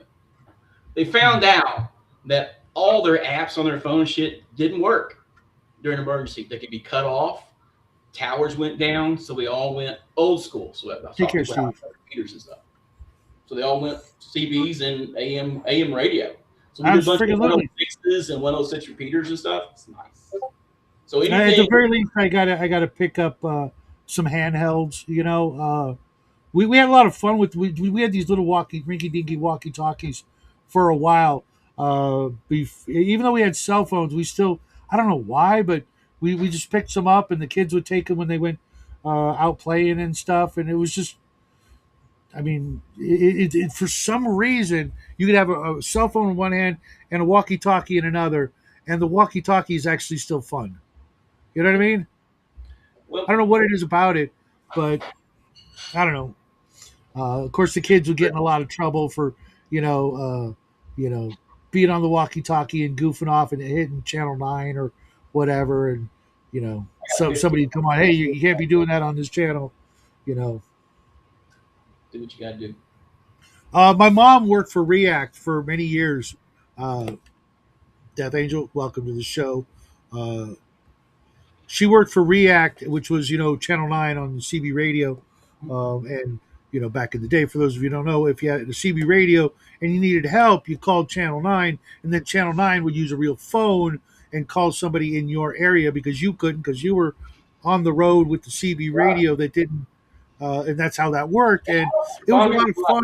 how big CB culture was in the The late 70s. early 80s. Actually, around here it petered through the mid 80s because we're kind Oh of yeah, back. yeah. Same here with our gun shop. It was a big deal, and it was funny because like years later, in the early 2000s, I was looking for work, right, and I got a job across the street from my mom's house that happened to be working for the guys who sold my dad his gun shop. He happened to be a cop. He happened to be dirty as, and I could smell it the minute I walked in. But I still took the damn job because when you need a job, you just take You the need the first thing. money. Yeah, Much yeah. That's fun. why it blows me away when I know people who like can't find a job, and I'm like, you're not really looking. You're looking for what you want, not for what's Yeah, available. You take you're it. looking. it, You're not looking to get paid. You're looking for what you want. And it's amazing. Like, legal or illegal? Because if it's illegal, there's no reason you ain't making money. well, it's like I was thinking about it. Like if I suddenly had to go back to work, right? Had to. I don't. And if I needed a job, uh, scrubbing toilets might actually pay more now than a lot of my jobs back in the day. I've been Yeah, retired since I was 35. I tell you what, it's So like what around I here. made 35, 25 years ago, today seems like pennies. You know what I mean? But Yeah, back then it was decent. yeah, our local hospital. You can was depressed to con dollars an hour for maintenance. Just That's not wait, bad. not fixing shit. This is just picking and taking the fucking trash out. It's $18 before shift differentials. Man, when I Mhm. was a kid, I only made $3.65 an hour, Yeah, I think. most I ever made was $10 plus Fucking Dean, that's such a dad joke. Love you, brother. Why aren't you in here, man? Dean is just one of us, man. That's all I can say. Yeah, you kept talking about stuff I know. You know Well, that, right? hook me up with a couple of handhelds, man. Tell me what model's the best, and I'll grab them. you I love go. that setup. I mean, you know, You are so one of us, dude. That's You're freaking that awesome. guy. We That's got a awesome, local dude. guy who We does need kind to of like know that. that guy. We have a local I guy mean, like that. when we He look coordinates when we all the 911 calls and scanner stuff, and he transcribes it to the Facebook. yeah. when we finally take over the world, when we take it back, we're gonna need a guy like this. Okay? What do you lunch? Because there ain't a lot of them left. I know, right? And the rest of the world has no idea what he would be doing. It's like, Yeah, how are well, they that's what I said. communicating, sir? These groups that were helping out down in Eastern Kentucky, Southeastern Kentucky, Yeah, and yeah, Carolina, we all yeah, went live. You had to. yeah, Hmm. yep. Yeah, Yeah, I just know. just tell me the best handhelds. Send me a message. Best You, handhelds. we got I'm partial. I'm a Yaesu guy. trouble. This is a Yaesu. This is a Yaesu. My old radio here is a Yaesu. You can't. It's off screen, but I love We my sold it Yaesus. all, dude. I didn't know shit. My dad and mom were learning, but the guys in the shop that did all that crap, man. Oh, it was freaking, it was mind blowing how freaking, just like, they had this whole freaking repair shop full of this stuff. It was literally like walking into a mad scientist lair, I or a think you can D&D open a Radio alchemist Shack. lair. Like my 14-year-old little brain could not comprehend any of it. And I tried to take some classes once I got to college, and I still, yeah. There's the guys who did the Radio Shacks as a franchisee and didn't fold when it went under and just kept buying old stock and expanding what they got. They're expanding now because I no one wants to fucking wait 3 to 5 days or 2 weeks for to shipping. fix stuff. I'm an instant grat person, man. We still technically have a Radio Shack here in town. where I Probably a live. franchisee, yeah, because all the corporate stores Well, want to do yeah, yeah. All the well, except for there's a South American division Mhm. that actually has now the rights to the Radio Shack name in the U.S. again. So Yeah, there they're was making a talk comeback. about them bringing it back, Yeah, Thanks, they're trying. Dino. Yeah, I follow them. I get but messages from them. they were like the South American branch, if you will, that they had the rights originally just for their country. But I think they actually bought somebody bought the rights or whatever for them. Yeah, So they're doing a big push, and they're some of the franchisees people who weren't part of corporate stores and didn't go yeah, through the bankruptcy, they're expanding. yeah. There's I think it's over in Ohio, Sorry, I'm maybe not laughing at that. I'm laughing at actually one the way about she 2 put miles that. from my house. I just Hey, need I wish there was a place here locally where I could go get parts mhm, and not have to order stuff online. yeah. Well, I'm Um, gonna pop, guys. I because gotta talk to the wife a little bit before I go to my doctor's appointment. So I got my own Good stuff. luck. Take so care. you up in West Translation Virginia? road. Is that where you're at? I'm in Northeast Kentucky. I'm in Ashland, Kentucky. Oh, I'm okay, at okay. I Tri-State thought you. Virginia, and yeah, I can see West. If I get on my roof, I can see Ohio and West Virginia. Actually, I can see Okay, Ohio I know just where going you are. outside. To be Yeah, honest. I'm here in East Tennessee, so you're gonna Great. come down when I do SmokyCon, right? Next year. Now, you know what? That's the third time someone's asked me to come down there. I haven't been to a con in shit. I'm gonna be putting one on sometime next year, probably in the fall. Take it back. That I went to seems a to be local con, and I played my BattleTech tournament, and then immediately went home because I was aggravated. yeah. Where's Well, it going to be at in East Tennessee? Near Chattanooga or somewhere else? between Chat and Knox, Okay. probably. That's where I'm looking at because everything out towards Gatlinburg is too expensive for venues. Yeah. They want an arm and a leg, It's and dead. the airport. Forget about the Knoxville airport Yeah. facility, man. They want like for 2 days they want like 6 grand, and I can get this I can get this place in Athens if you know where Athens is. The Battle of Athens. Look it up. It's funny. The only successful Not far post from Kingsport. Revolutionary War revolution that ever happened. Yeah. That's not far from Kingsport, is it? No, not at all. Actually, I stopped in Kingsport on my way to go see Megadeth. Uh, I think that And I was, miss yeah. those guys. People get I weirded saw. out how well I know all the back roads in Appalachia, like across like 6 states. It's Hey, bizarre. hey, I saw a working payphone in West Virginia Oh, at the rest area at the Welcome Center on what is it? Wow. I Mount 81. not Parkway, but Because which one? I drove up to CNYCon up in Utica, New York, and Okay. I went through West Virginia briefly, and then like the whole state of Virginia is under construction. I swear to God, it reminds me Oh of yeah. Atlanta in the Well, '90s. like I said the other day, Virginia has two seasons: winter and road construction. That's about true.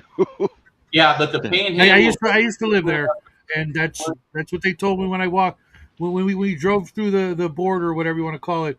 They said just for your information, we only got two seasons here: Yeah, when you winter, get up in road the construction. Monongahela and you get up in the Panhandle on that, and anywhere in then or the Greenbrier, cell phones don't work. They Yeah, just they just don't. Right. I didn't have no this payphone had a dial tone and everything. I checked it out. Yeah, they keep them in the yeah. There's not. It's not uncommon, like I said, in those areas there because cell phone coverage is just non-existent. And we're talking about Yeah, yeah, those state parks are insanely big, and it just don't work. They just don't. Your cell phones, That's yeah. crazy. I it's mean, I'm beautiful glad they do it, but that's just like back. You get to enjoy nature because you can't be on your phone all the time. Well, that's why I got my handy talkies and my mobile. I mostly use my mobile. I like my 50 watts. Oh shit, I gotta go. You got to get out of here. take care, Bubba. But yeah, I've been, I'm a prepper, and that's one thing I don't I'll have get yet. you into it. I can help Just, you out. I mean, it's just, I'm working on getting, I'm looking at some hand crank radios and some stuff like that I don't have as well. Because you never know. Even if you never if you never need it, that's cool. Like the fire extinguisher, glad I got them. Pray I never need them. Same thing Yeah, with a lot of the guns. Glad I got them. Pray I never need them. But they can also be used to have legal fun with. So why not introduce the family to some of that stuff? Just in case, especially like when I'm gone. If they've got all that crap and they don't just yard sale it away or dump it, because the wife is kind of retarded that way. yeah, She just, uh, her culture, they never have those things, so they never need those things because they've never learned to have those things. Vicious cycle of, work with what you've got, but never upgrade. And if you yeah. upgrade, it's your car, your clothes, or your jewelry. That's it. You know, and like there's a whole lot of other things in the world that are not just important and fun, but you know, potentially life saving or useful, or at least it's a freaking upgrade. Look at it like that. I hear It's people not just junk. complaining. I hear people complaining, and I read it all the time. People complaining about, oh, nobody's, all the repeaters are dead. The repeaters are dead. They're not dead here. I'll tell you that. Um, Well, what you're hearing that from is certain metropolitan areas where they're just we still have that massive divide between the big blue cities and the great red wildernessy kind of areas, the flyover states, if you will. yeah. And they don't get it. And you know when they do, guess where they go? I'm even hear stuff on Simplex. Exactly, Dean. It's amazing. Every Latino I've ever met has not known how to bake. They just don't. They don't bake. It's a place to store the pots and pans because they're never going to freaking turn the oven on. I And I'm like, I'm the opposite. I almost bake everything, so you know, so or broil or. I've come to the conclusion that cooking is an art, baking is a science. Because baking is Mm, requires those precise measurements. Cooking, you can cook by kind of like painting. You can cook by feel. You kind of, yeah, they're I think both this spice will work. they're both a science and an art. One has an easier entry, baking, Cooking is easier. I f- because like for example, if you've ever had chicken that was fried in a pan improperly, where it's all hard and stringy, right? or pink, Versus the right, opposite. or versus a rotisserie cooked in the oven, freaking chicken, like from Sam's Club. They take the shittiest chicken there is that they get. Those are the chickens you get from Sam's and Costco.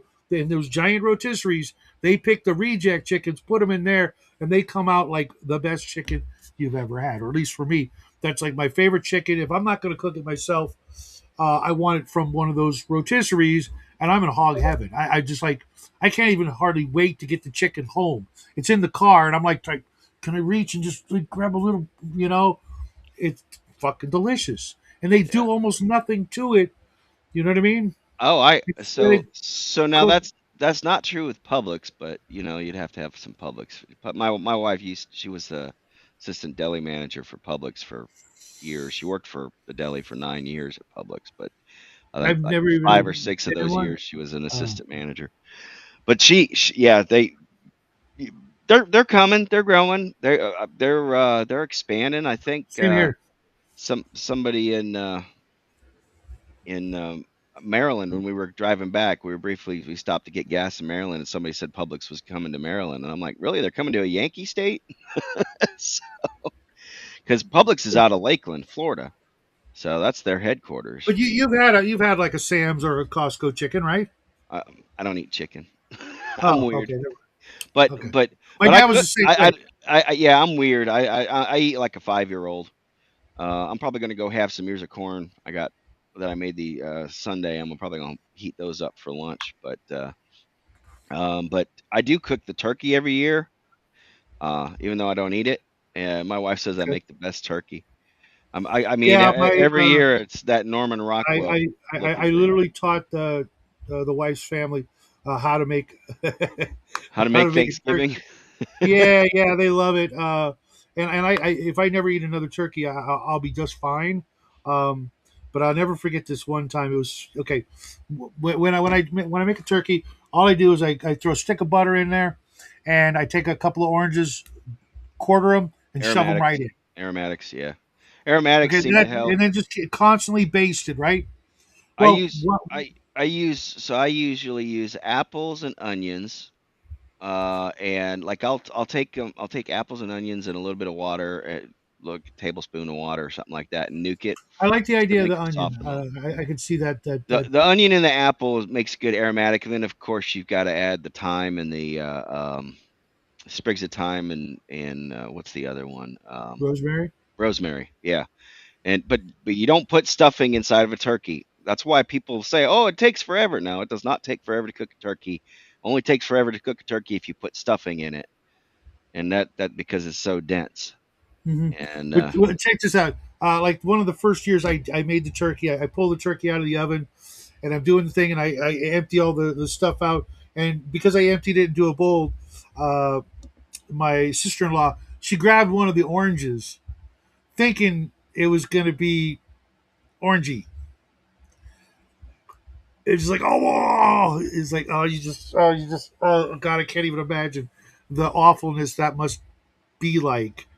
Um, that having that memory even to this day of what that must have tasted like, just like oh it's been no. bacon in the bird. Oh yeah, I don't. It's Yeah, all it's for like aromatic. That's what. Yeah, and uh, my folks never made turkey. Kind of wonder how a turducken tastes. I I. I, Uh, I here's the thing: I don't understand how that works because there's like three layers of bones. How do you can never get a bite of all three unless you like totally take it apart. And then couldn't you just cook them separately and then mix it like Probably a would be better. meat salad or something? You know what I mean? How do Yeah. you why it just seems like they just did it because someone dared them to do it. It was like I dare you to do that, or I bet you can't do that. And they're like, hold my beer. Well, some of them I think they debone the some of the stuff, but I mean, what are you going to do with a turkey? You going to debone the turkey? That would You be a can't. Something's got to hold it all up, right? yeah, yeah.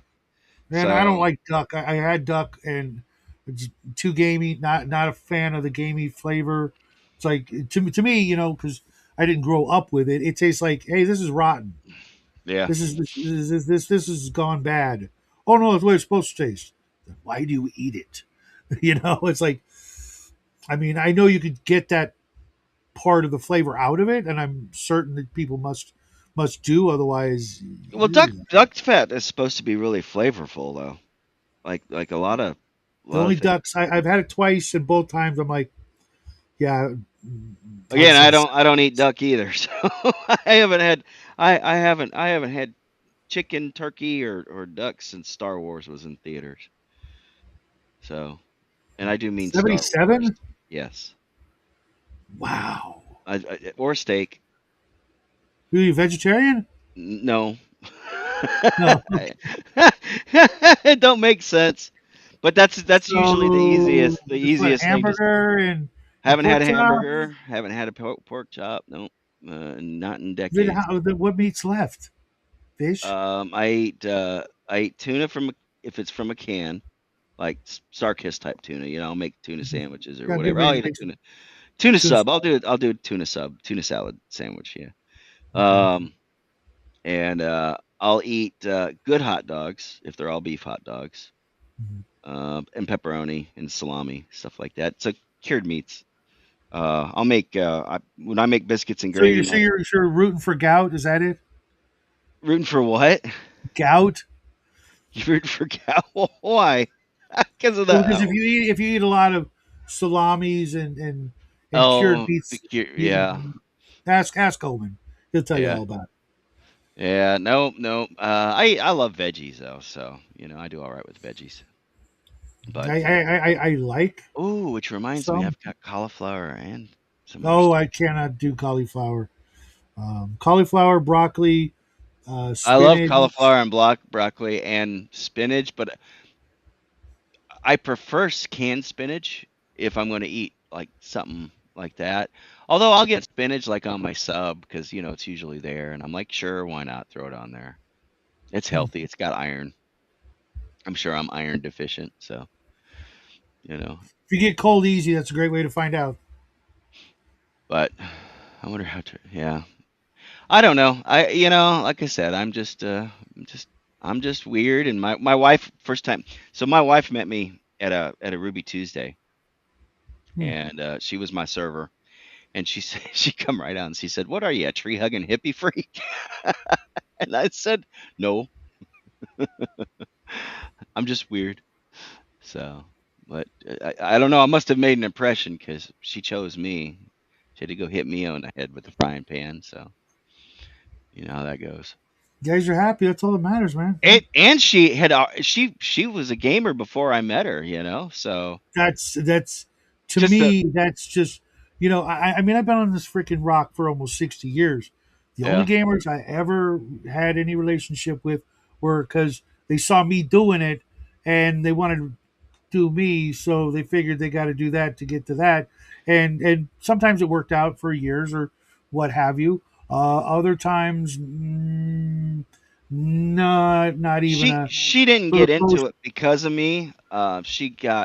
Yeah, She had been into it, but because of a previous boyfriend. Yeah, back in you know I mean, that, what are you gonna do? she got There's no back into it because of me. I would say maybe, but that's so weird. I just you would think that in my travels that I would have met a gamer girl, but for the most part, most of the longer relationships that I've had were with women who wanted no part of the hobby, yeah, which is really like counterintuitive. You think, it's like because yeah. I mean this is what I do, and they all knew it, meeting me like what the hell is all this like try to explain and they're like they just click tuned off, but for whatever reason, it's Yeah, well, you know how it is. It's just one of them things. But I don't know. I'm having fun, and of course, I do my stream every Sunday, so we got some cool guests coming up. We've had a lot of cool guests on. I got you guys. I consider myself lucky, You uh, can anytime you want to come on the show sometime, you let me yeah, know. And Sunday is like just not going to happen, dude, unless it's after 8:15 my time, which is what 9:10, like almost 11 o'clock your time. well, I, usually I'm I'm still in a yeah. I'm in a game that I've been in for 3+ years. I am not. I wouldn't even drop my game for your show when George and Dave were there. They said don't. It's just going to be the Yeah, same and, old. and and I was like, no, don't, Dave, and they're coming back on again soon Well, too. I mean, I can just call them right now. I got their fucking phone number. Yeah, I me just too. hey, dude, Shadow, that's yeah, and that's why Sh- sh- Shadow sh- learned to play I mean, uh, uh, autistic. Yeah, hold on, ugh, dude, turn around. what? You got a high five, high for me. Or wait, 1, 2, 3, 4, 5. Oh, there we go. That's so gay, These things are nice though, man. These are the best dude. I'm damn telling you, thing man. ever. Dude, I used to have it hanging over there, and then my dog he will open the door or want the door open, and I use it for the door opening and closing device, and it's freaking lifesaver. I don't have to get up and do the thing and look all dorky. I can just go, you know. Yep. Even though he is right there, unconscious at my feet, sad because I know one of these days I'm going to see him at my feet, and he's just going to be, you know, gone. Not moving. Yeah. Oh no, I know that. And that's why I, Shadow I learned to lost my play black autistic lab. guitar. Just I D&D lost. just didn't work to pick up girls. Yeah, dude, I'm too old for that shit. I've been too old for that shit for a long ass time. Hell, even when I met my wife, I'm like, I'm cool. You Just learned play to my play an game. autistic guitar. What was that? I mean, dude, I was what I'm 59. I was like 40 when Jackie was born. I was like Damn. late to the game. I could have. Hey, what's up, Steve?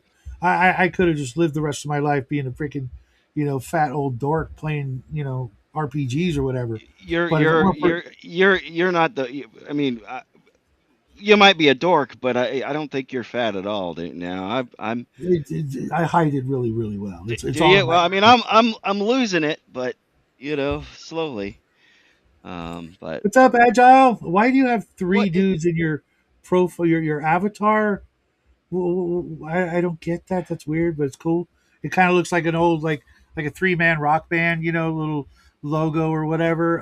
All of His us and are doing that. his logo um on Discord is totally different. I don't know why he doesn't use that one, but that's okay. That's all right. Every time I see his logo on YouTube, it reminds me of Anthrax. To me, it actually, you know what I think of, even though it doesn't really look like it. I think of the Knack. Okay. What Hmm. song did they become famous for? Oh God. Come Uh, on. They also launched Weird Al Yankovic's career.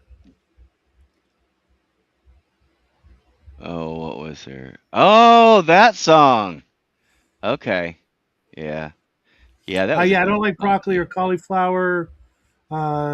Consider you or a critical mass of your fellow Californians trying a marathon plate, asparagus, and pissing. I I'm not I sure like what I like I like asparagus too. I've the only only way I like recent asparagus is canned. Canned I've asparagus is what I grew up on, and me fresh too. asparagus, I can't do it. It's just I like it's too crunchy and I've shit. recently got into trying to cook it with garlic and butter and some flavor. So and We've tried, and we just can't. We can't get but it yes, as soft. I'm It's I don't like the woody. I don't like any woody chewy bit to it. You know Yeah, what I'm yeah, yeah, talking yeah. about. It's weird, and nobody in my family likes it. They think it's gross. No, that was Cheech and I thought about growing it, but it takes like 3 years to grow. oh my God, what's up, Coco? Choco comes in freaking just shooting from the hip. I don't know what the did they do like a parody and call it that? Weird Al did a parody, I think, of it. Yeah, yeah, yeah. My Bologna. My That Bologna, yeah, launched yeah, his yeah, yeah. career. I love those. I don't remember the second album, but I know when the Knack, Get the Knack, the first album, it was every song on there was a banger, right? But then they went and said, we're going to be bigger than the Beatles. Then that ruined their career, Oh and you yeah, never don't heard from them again. especially But back then. Yeah, the Beatles were mhm, still around, sort sank. of. You didn't Yeah, badmouth the Beatles and unless you literally wanted a bullet. I mean, it was just like I mean, personally, I'll badmouth them because I don't like the Beatles. here's the thing. My dad didn't like the Beatles either. He I'm an preferred Elvis guy, but I grew up he was an Elvis guy. listening My to. mom liked the Beatles. I grew up listening to Breakfast with the Beatles Sunday mornings because that's just what was on the radio.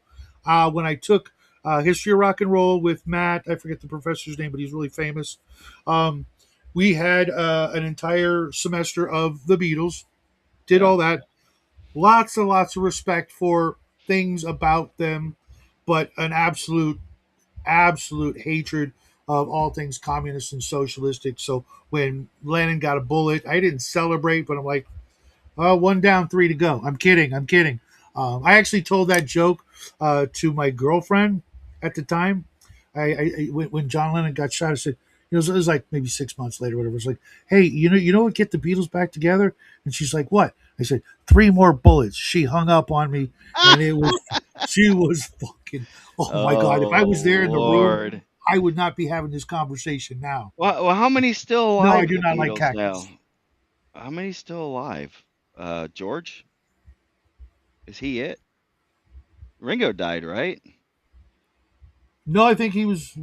If he George was second. If Ringo's still alive, Paul and Ringo are still alive. That's it. right? Yeah, I'm an Elvis They fan too. survived. Yeah, we've got cactus in the backyard. They cook that shit up all the time. I've tried it, don't like it. It's like very solid snot. If you ask me, So you don't like okra? no, no. See, I like Funny fried story. okra. I Funny like fried story. When I okra. was a kid, I hated potatoes. Right, French fries fine, but I wouldn't eat any kind of other potato. As a little kid, like somewhere like around 3, I would tell my parents it makes your tongue turn black. I'm not eating those. So what my parents would do is they really liked the scalloped and au gratin potatoes in a box, Me too. because they were in wheelchairs. It was easy to cook, Yep. and it was delicious. Well, they told me it was fried okra, and I ate that crap up, loving it. And then one day I saw the box. I went, potatoes? What, you been tricking me? Just like the secret sauce isn't a homemade recipe, it's just Thousand Island dressing. You bastards! You know what I'm Next thing you're finding. gonna tell me Santa Claus ain't real. I'm getting a Um, kick out of these Europeans that were over here for the World Cup.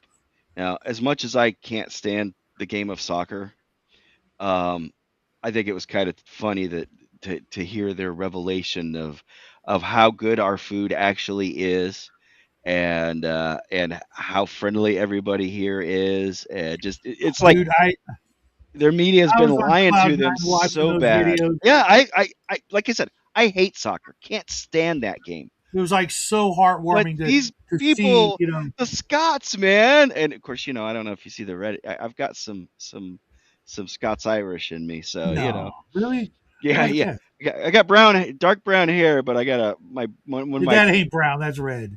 It all matches. This is red. You think this is red? Well, maybe it's Kind got. of. I mean, it's. I mean, if I was gonna paint a miniature of you, I would just use the same color for both. Just saying. Yeah, I mean it's not the real bright red, when I first started growing it, because I had never thought I could grow anything, right? So I always shaved for years and years and years, and then one time I got tired of shaving. We went on vacation, took my wife and kid up to Washington D.C. and Virginia, and to go see. We went and saw Monticello, and we saw what is it? Washington's house there. Uh, Not what is it called? At any rate, we saw Washington and Jefferson's homes, but we also went to D.C. Did the D.C. tourist thing, Mhm. right? And so I just Never stopped been there. shaving. I was right down. I was in Virginia for a few It- years, and I did all the I'll, the, I'll, the I'll tell you, I discovered the first day. Don't even bother driving. Just park in Fairfax at one of the things and catch the train, because it's so much easier.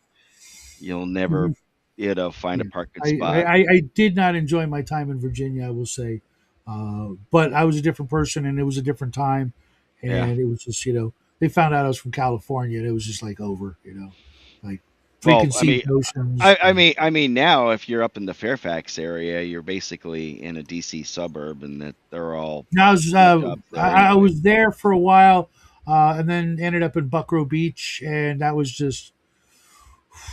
I mean, I could hear the banjos every night. Just saying. Well, no, see now here, I mean, there's nothing wrong with banjos. No, I love them, but when it's 3 I mean a.m., that river that they filmed that movie on is not too far from here. right. Like I said, when it's 3 a.m., You you you know, you you remember when the Olympics were coming to Georgia? The Olympics, the river they filmed Deliverance on. This was the same one that they did the Olympics on. That was funny. But that's actually not too. That's in North Georgia, so which isn't too far Mhm. from me.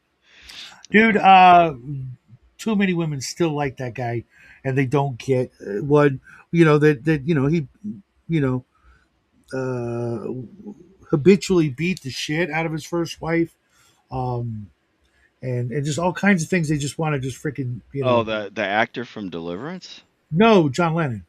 Oh, John Lennon. Yeah, Yeah, they just like I, just, just yeah. Steve. How long is their commie boyfriend gonna watch? That's funny. Yeah, I don't know, man. I don't get it. That's funny. Mine too, Dean. Favorite banjo player is Kermit the Frog, followed by Steve Martin. I was gonna say Steve Martin is pretty damn good, man. That dude can play. I would go But pay Kermit, money I to mean, go see Kermit him is just play. Kermit, man. It don't matter what Kermit does except Miss Piggy that Everything we Kermit just does love. is everything Kermit does except for Miss Piggy is cool.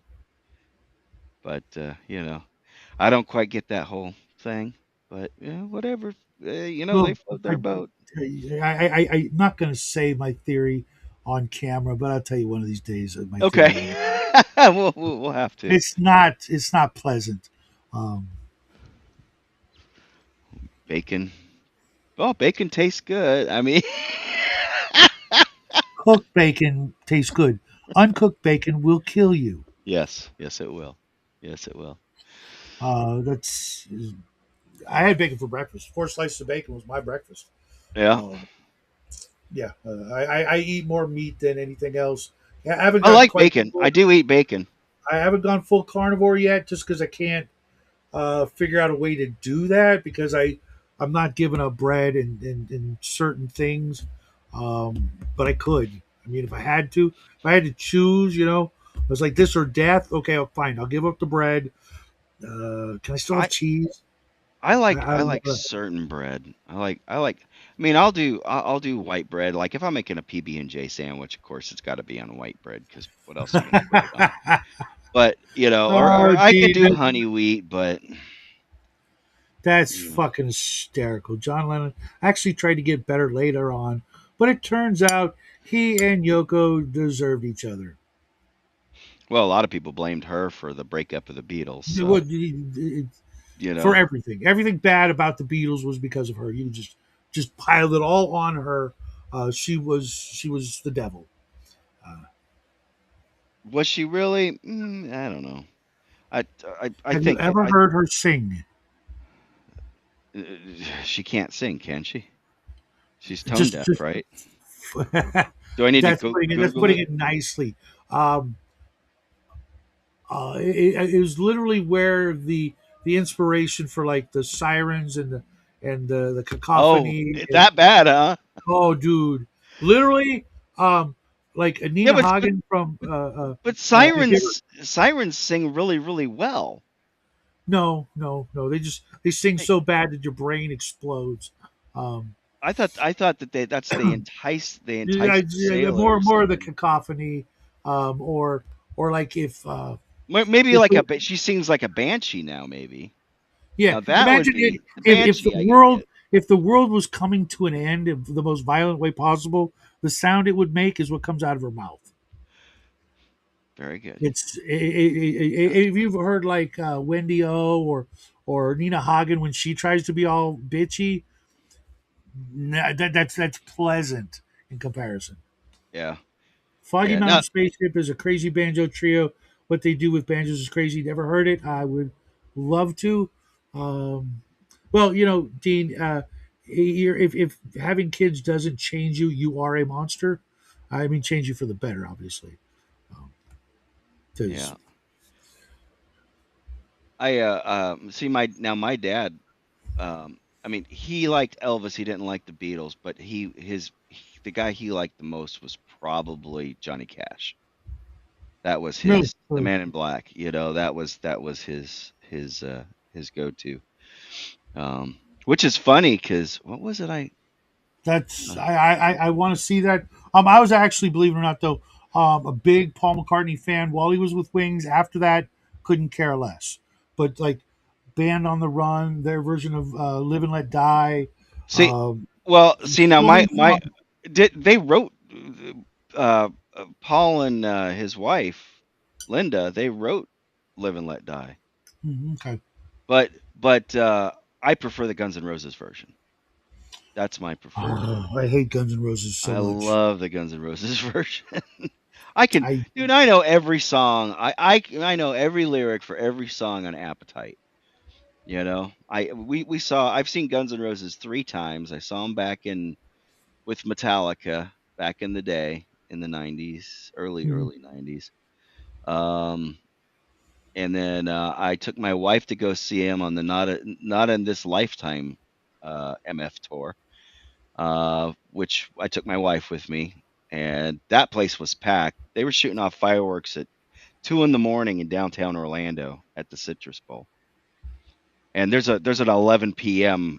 noise curfew, and they're shooting off fireworks at 2 a.m. So they literally had cops from everywhere across the state that were helping out, that volunteered to help do traffic control because that's how busy it was there. You I saw can believe comps, it. yeah, yeah. I mean, it was all overtime for them, and I'm sure they were like, "Oh hell yeah, we'll come and do that." But but I saw them also in Knoxville, and Knoxville was much smaller. Was a much smaller venue because it was indoors. It's where they play the basketball games for UT, and that was not a bad show either. So I know some people say, What's up, sometimes Atmos? at most, oh, I know at most I met him in person. He knows what I look like. Wait, I know what he looks like. May or may not have him on uh, Yeah, we've photographic been in the game together, right? horse head. Over on Blood Wars for a little bit. Earl Scruggs, yeah, Earl Scruggs is good. I like steel guitars too. I had a phase where I got into listening to country and could line What do you band think of Chris Rea? of who? Chris Rea. I don't know who that is. Okay. How you spell it? REA. Just Oh, find a oh, Road to Hell one and two. he died in January. Yeah, he was he wrote this song "Coming Home for Christmas." It's one of his biggest hits, and he I died like probably heard two it. days before Christmas. Oh, that sucks. Yeah, Dude, December he was twenty like 80 second. years old with like survived like every known form of cancer. He was he was going home for Christmas, died going home for Christmas. I'm pretty sure he's okay, and his family is like, okay, well, I'm guy called sure. me up. It's yeah. Check out Road to Hell one and two together, and you'll be just freaking blown away. Been a fan of I'll his have forever. to. Yeah, I'm not If a. you like steel and slide guitar, you will be freaking blown away. For a Yeah, Brit, mind you, he's a British guy. yeah, I didn't know that until a while ago, but holy crap, that dude was amazing. Uh, Made movies, raced cars, did everything he could to not be freaking famous and do the thing, but still make some of the greatest music and albums of all time. Um, you'll dig him. You'll dig him. yeah. First concert, GNR opened for Maiden. Maybe they got better because, eesh. Yeah, it's not my thing. Maiden You is a know, good show. Maiden puts on a I great never got show. to see Maiden. I got to see Priest. I got to see a lot of other I've never great. seen Priest. I would go see Judas Priest. I would think that would be kind of I cool. got to see him for Screaming for Vengeance 2 nights in a row, a limo up and E- back e- both nights. It was even though after it broke about Rob Halford back in the day, and then you start thinking about the lyrics to the songs he wrote and the way oh he my god, dressed. especially the Turbo album Yes. and either the one before that or the one after, not Screaming for Vengeance, because like I went and saw Screaming for Vengeance for the first time I saw them, and I'm like first night, and mind you, I was out of my freaking gourd, uh, and I'm watching, I'm like, oh my god, Rob Halford's gay, crap. Oh well, Yeah, yeah, yeah. whatever. I mean, we got over it really quick. I We mean, were it's like, like it kind okay. of all made sense, but it's like it didn't change anything because you Yeah, know he still act like a dude. He's still yeah, freaking hard ass, freaking, into motorcycles, into freaking sci-fi and fantasy and yeah, opera and all kinds of weird things that kind of go together if you're going to be like, metal, right? yeah. And it's like, okay, cool. And never paid it any It more it, it, it it mind. And then never like never bothered us. Yeah, we didn't care. It was always, I think, like for us. Sorry, dude. Uh, Samurai Swords is a board game, war game of feudal Japan.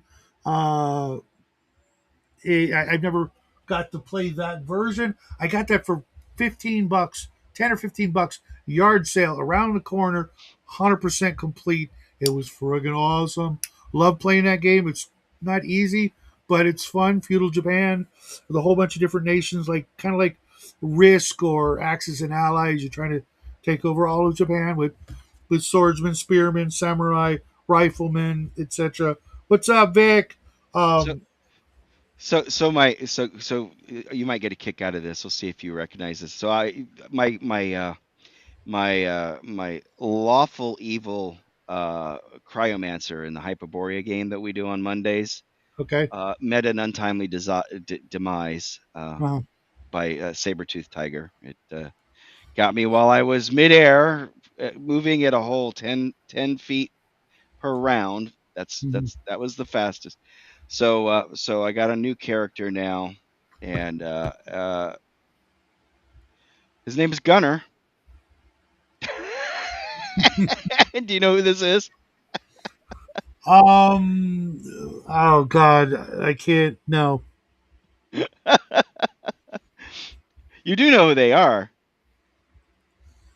Uh, no. I mean, vaguely, maybe, but Matt, not Matt and really. Gunner, Matt and Gunner. Well, I'm sure you know who their Yeah, the name's grandfather not is. coming to my mind, but I know like the Jonas Brothers or some shit. No, no, Oh, no. They were okay. rock. These are hard rock guys. But everybody would used to give them crap because they were the pretty boys.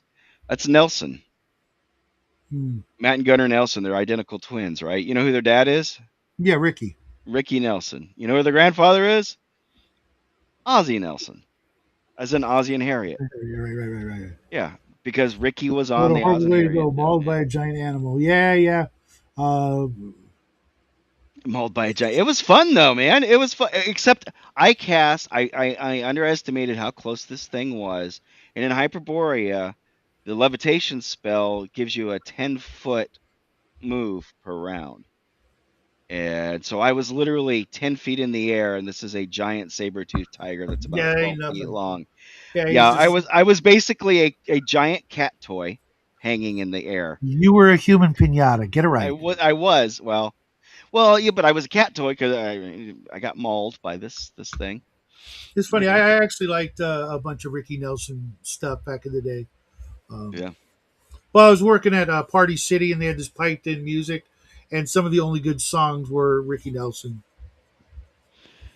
So, Oh, your dad was a World War II. So my dad was born in 41, so he was born during World War II.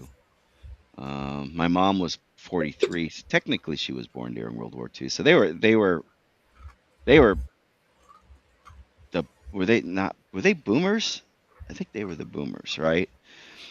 Because their parents were the greatest generation, right? Because my grandfather served in World War II. yeah, Um, same as mine. whereas My old my man was born in '44, I think. No, see my so my no, he dad died was at '44. my dad was had already been in the Air Force before Vietnam started, and he was too young for Korea but too old for Vietnam, sort of. He had already been in, so um, but he was in he was a Minuteman missile tech during the Cuban Missile Crisis, so they were sitting in silos, shitting bricks, so to speak. Um, just waiting for the code to turn the keys. That's what they did. But my uncle, I used to call. He was a medic in the Air Force in Vietnam, so he used to hang from a wire. He was a swinging target, like you said, a human pinata. Well, this in the jungles, going down, pulling people out. So that was Cue the more power Creedence to him. Yeah. Clearwater Revival music. CCR, yeah, I could do some CCR. Smoke on the Yeah. water. No, that's Steppenwolf. Oh, No, that's Deep smoke on the Purple. water. It's Is Deep smoke on the Purple. water? Is smoke on the water? No, is it? Yeah, it's Deep Big Purple. wheel, big wheel. Let's see. Smoke on the water. Oh, yeah, you're right. Damn, I'm wrong. Shoot. See, I'm good with 80s music. The 70s music, When I took that history of rock and roll class, um, the teacher said, "All right, I'm going to play a tape. You write down the band and the song name, and if you miss three or less, you can just pass my class and leave." I missed four, and the only reason was the one I screwed up on was Cherry Bomb was the run cherry was the bomb. Runaways, not Joan Jett. I knew it was Joan Jett, but it was the Lita, Runaways. Lita, Lita Ford was in there too. Yeah. I've seen Lita Ford. in concert. I never got to see Joan Jett. Wish I could have, but my heart was already broken when I found out the awful truth. Um, About Joan Jett. yeah, I mean it's not surprising. I Was mean, that just ever was that ever proven or oh that god, was yeah, that pretty that yeah. was so obvious. As funny as I was watching a video about Susie Quattro, Pinky slash Leather Tuscadero from Yeah, yeah. Happy Days. Yep. Joan Jett admittedly stole her entire shtick, except for the I don't know if Susie was into chicks, but everything else she stole from Susie Quattro, and I'm like, yeah, I always had a thing for her too. Uh, but Oh yeah, that was all. Anything from the 60s or 70s is I'm fuzzy on because it was before I was really like I never liked listening to what I considered classic rock. Back in our day, what classic rock? I didn't listen to classic rock. I wanted to, in the 80s I was listening to metal, you know. I In the mid 80s, I should say. The early you 80s, I hadn't found my genre yet, so there was a lot of pop see and that's stuff just like it. that. There's like I like obviously I love a lot of metal. Bloister Yeah. Cult isn't actually metal; they're acid. Uh, Acid I rock. like Well, all crap. technically Kiss was classified as acid rock back in the day too. Mhm. How about some Jethro Tull? I never owned a single album. I will never turn off a song, but I also don't listen to the radio. They're they're Uh, they're okay. They're it's kind of okay. like They are not metal, and they should not have beaten Metallica. That uh, was the downfall of those awards. They I should have don't even know never. what you're talking about, but like I Oh, listen to a crap ton of. any Metallica fan knows because we're still pissed off about I, it. I used to hang out with Metallica, but I still don't know. Um, So there's Jethro some award Tull, contest, and Tull won out. Well, that's Jethro the thing. Tull, in 1989, some song called "Crest of a Knave" won the Grammy for best metal performance. well, that's Jeth, that's that Jethro makes Tull is total sense. they're not a metal band. They're anything but Tell metal. that to the guys giving out the awards. They don't know any different. I know. Well, that was when everybody said the Grammys are rigged, and They've always don't been rigged. don't trust them. Every award ceremony has, when it comes to like music and things like that, has always been rigged. When money's on the line, someone's getting some Just, payola. Just I mean, just think about. There we go. That's better. thank you. Uh, Get rid of my. that's yeah. Anything but whatever that was. That was Nelson, dude. They were like I the don't band that care. all the chicks thought were hot because they I were. still need eye bleach. But like I was saying, like I listen to a crap ton of all kinds of stuff. I have a huge love for like almost everything that came out of the '80s, one way or another. There's some exceptions, obviously, but like all that new wave weird ass shit, I love that kind of. I don't necessarily like watching the videos because some of those guys were pretty weird looking. Flock of Seagulls, for example. Like, what the hell are you guys thinking? I mean, okay, whatever. Someone had to do it. It's you guys. You picked the right name for the band. Okay, music, fucking great. Devo, great. Stuff Devo. like Now that. Devo, I liked, but you know why I like Devo? I love a lot of like Marty Robbins, Johnny Cash, Chris Rea.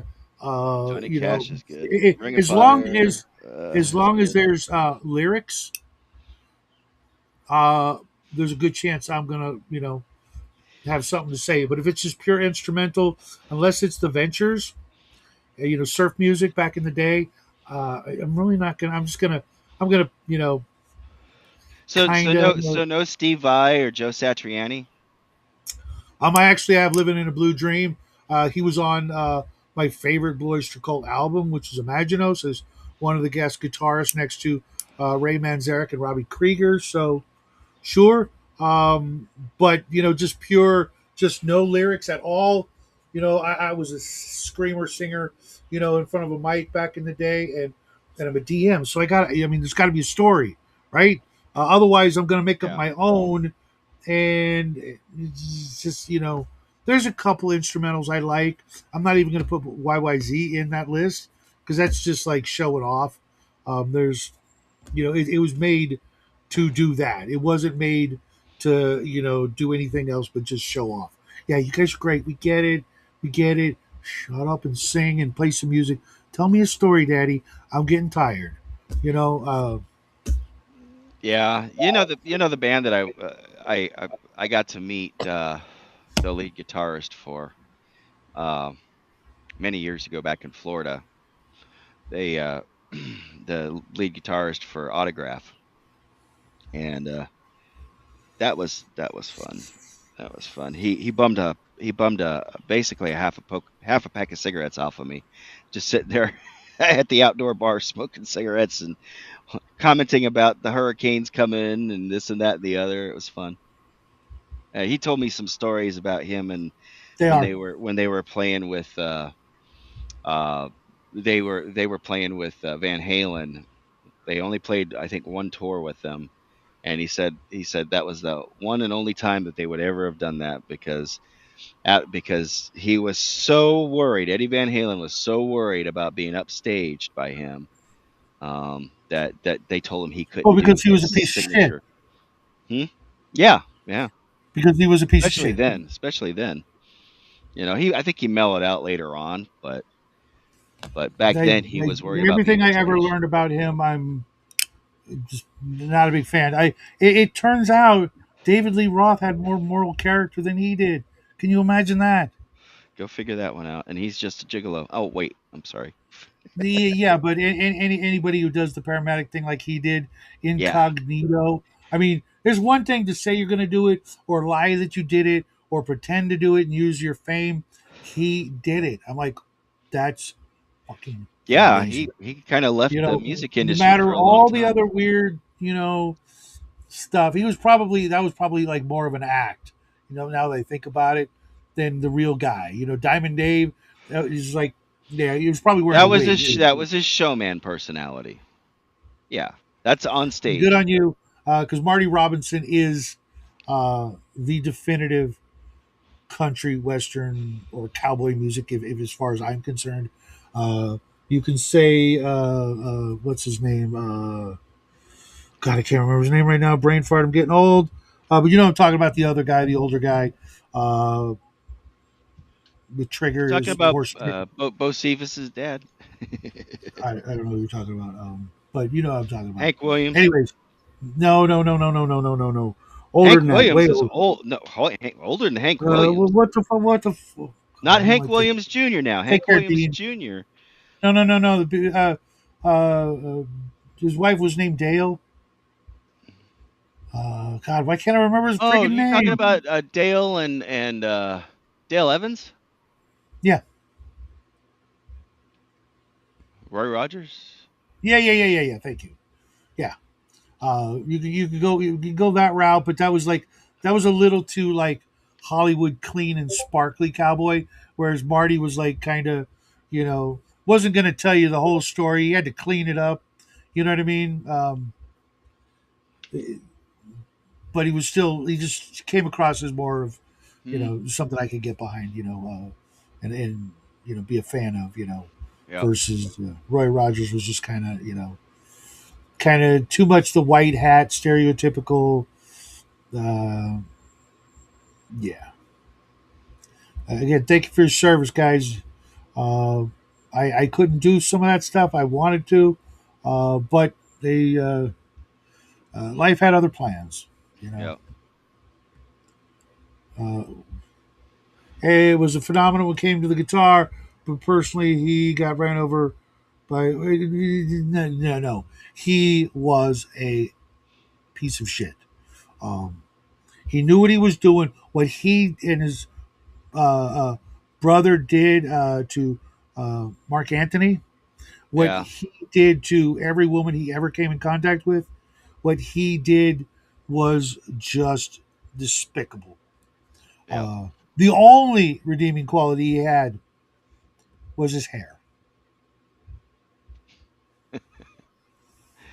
Yeah. Yeah. And I like I said, I had a Roy Clark was really impressive guitarist, and I think he did. He play banjo Good luck, too. Agile. We'll put in a prayer for you, man. Yeah, brother. You got work to do. You ain't allowed to check out. I mean, unless you see the door open up, you ain't allowed to check out. So just, you know, if you see the door, fucking don't run through make me that call fucking you, door. man. I'll call you. Thanks, Vic. Roy, yeah. Uh, We love you, Agile. The Satron yeah, paint. exactly. Big Iron. What am I doing hanging around? Oh God, I love the Monkeys version of that song. I know that's blasphemy, but The Mike monkeys were Nesmith, funny though. I remember the watching the Monkeys, monkeys the when I was a Monkeys were kid. fucking awesome. You ever talk smack on the Monkeys? I will Even come over there and kick your ass. The Monkeys I were awesome. I don't care. I thought the monkeys were hilarious. I know not I everybody likes remember the them. TV I know they show. were fake at the beginning. I know all that. I know that. But I also know that they smoked so much weed they had to have a special freaking fan installed in the studio where they're making the show to suck that off the stage because you couldn't see 2 feet in front of your. Not that that's a good thing, but there was a time when I thought that was a fucking awesome thing, and Yeah, they were just they turned out to be, like their music decades later is like that's all them, man. That's all them. That was then. This is now. That made the top of the charts not because they were the Monkeys, because it was solid, yeah. and it was. They could I perform. I still mean, get a little they dizzy were when I hear thrown that song, together. man. They were thrown together by a TV producer, but he So actually were a did lot of pick other bands. talented. Yeah, I mean, well, that shoot, Johnny that's Cash is even freaking legend, the legend. I mean, yeah. dude, Man in Black. I'm like the third Man in Black. Trust me, we come from a long line of distinguished gentlemen. You know who does a good Johnny Cash? Uh, Johnny Cash. other than I mean, like Johnny You be Cash is careful. You be careful. You're deceased treading though. in freaking, No, thin ice there, buddy. there was I. Let me see. Let me see. Let me see if I could find their name. Volbeat. You remember? You ever heard Volbeat? They did that. Let's Volbeat? get ready to Oh fuck! rumble. They. I saw them Fucking love live. that band. I I wish I saw. could have seen them live. I've seen That them is, live opening. They opened for Metallica. Okay. It was oh, that would Volbeat. be good. I think it was Volbeat, Five Finger Death Punch, and Metallica No, you're mentioning like the only two bands I've liked that have come out like in in the the last 25 recently. years. Yeah. I Um. love five. Wait, next you're gonna say Power Man 5000, right? I think I've seen them. Pretty sure I've seen Power Man 5. I think they were at It- Earth it Day just- Birthday. I know they're freaking probably like awful, but that whole Logan's Run, retro sci-fi shit that they should know nothing about. That whole aesthetic and even some of the remakes is just like Well, you, these guys tapped into something musically. I don't know yeah, anything about them personally, but they tapped into something musically. All three of those bands, and Five Finger. Oh man, that's one of the most just hardcore bands I've ever heard. yeah. I mean, there's a lot of death And metal. Yeah, great, great. they But pulled, they you, pulled, they pulled kids. There was little kids that were getting crushed at the front of the thing, and they literally stopped the show and they said, "Does he want to come up on stage? You guys, security, go bring them up." Brought the little kids up, but yeah, bring dad and mom too. They can come, because they were all trying to protect him, but there was so many people out there. They pulled him up on stage and let him stand on the side of the stage. So, uh-oh, somebody's calling me. well, hey, I'm gonna cut it off anyways because I got to go do something that only I can do. Folks, go out there, listen to some kick-ass music.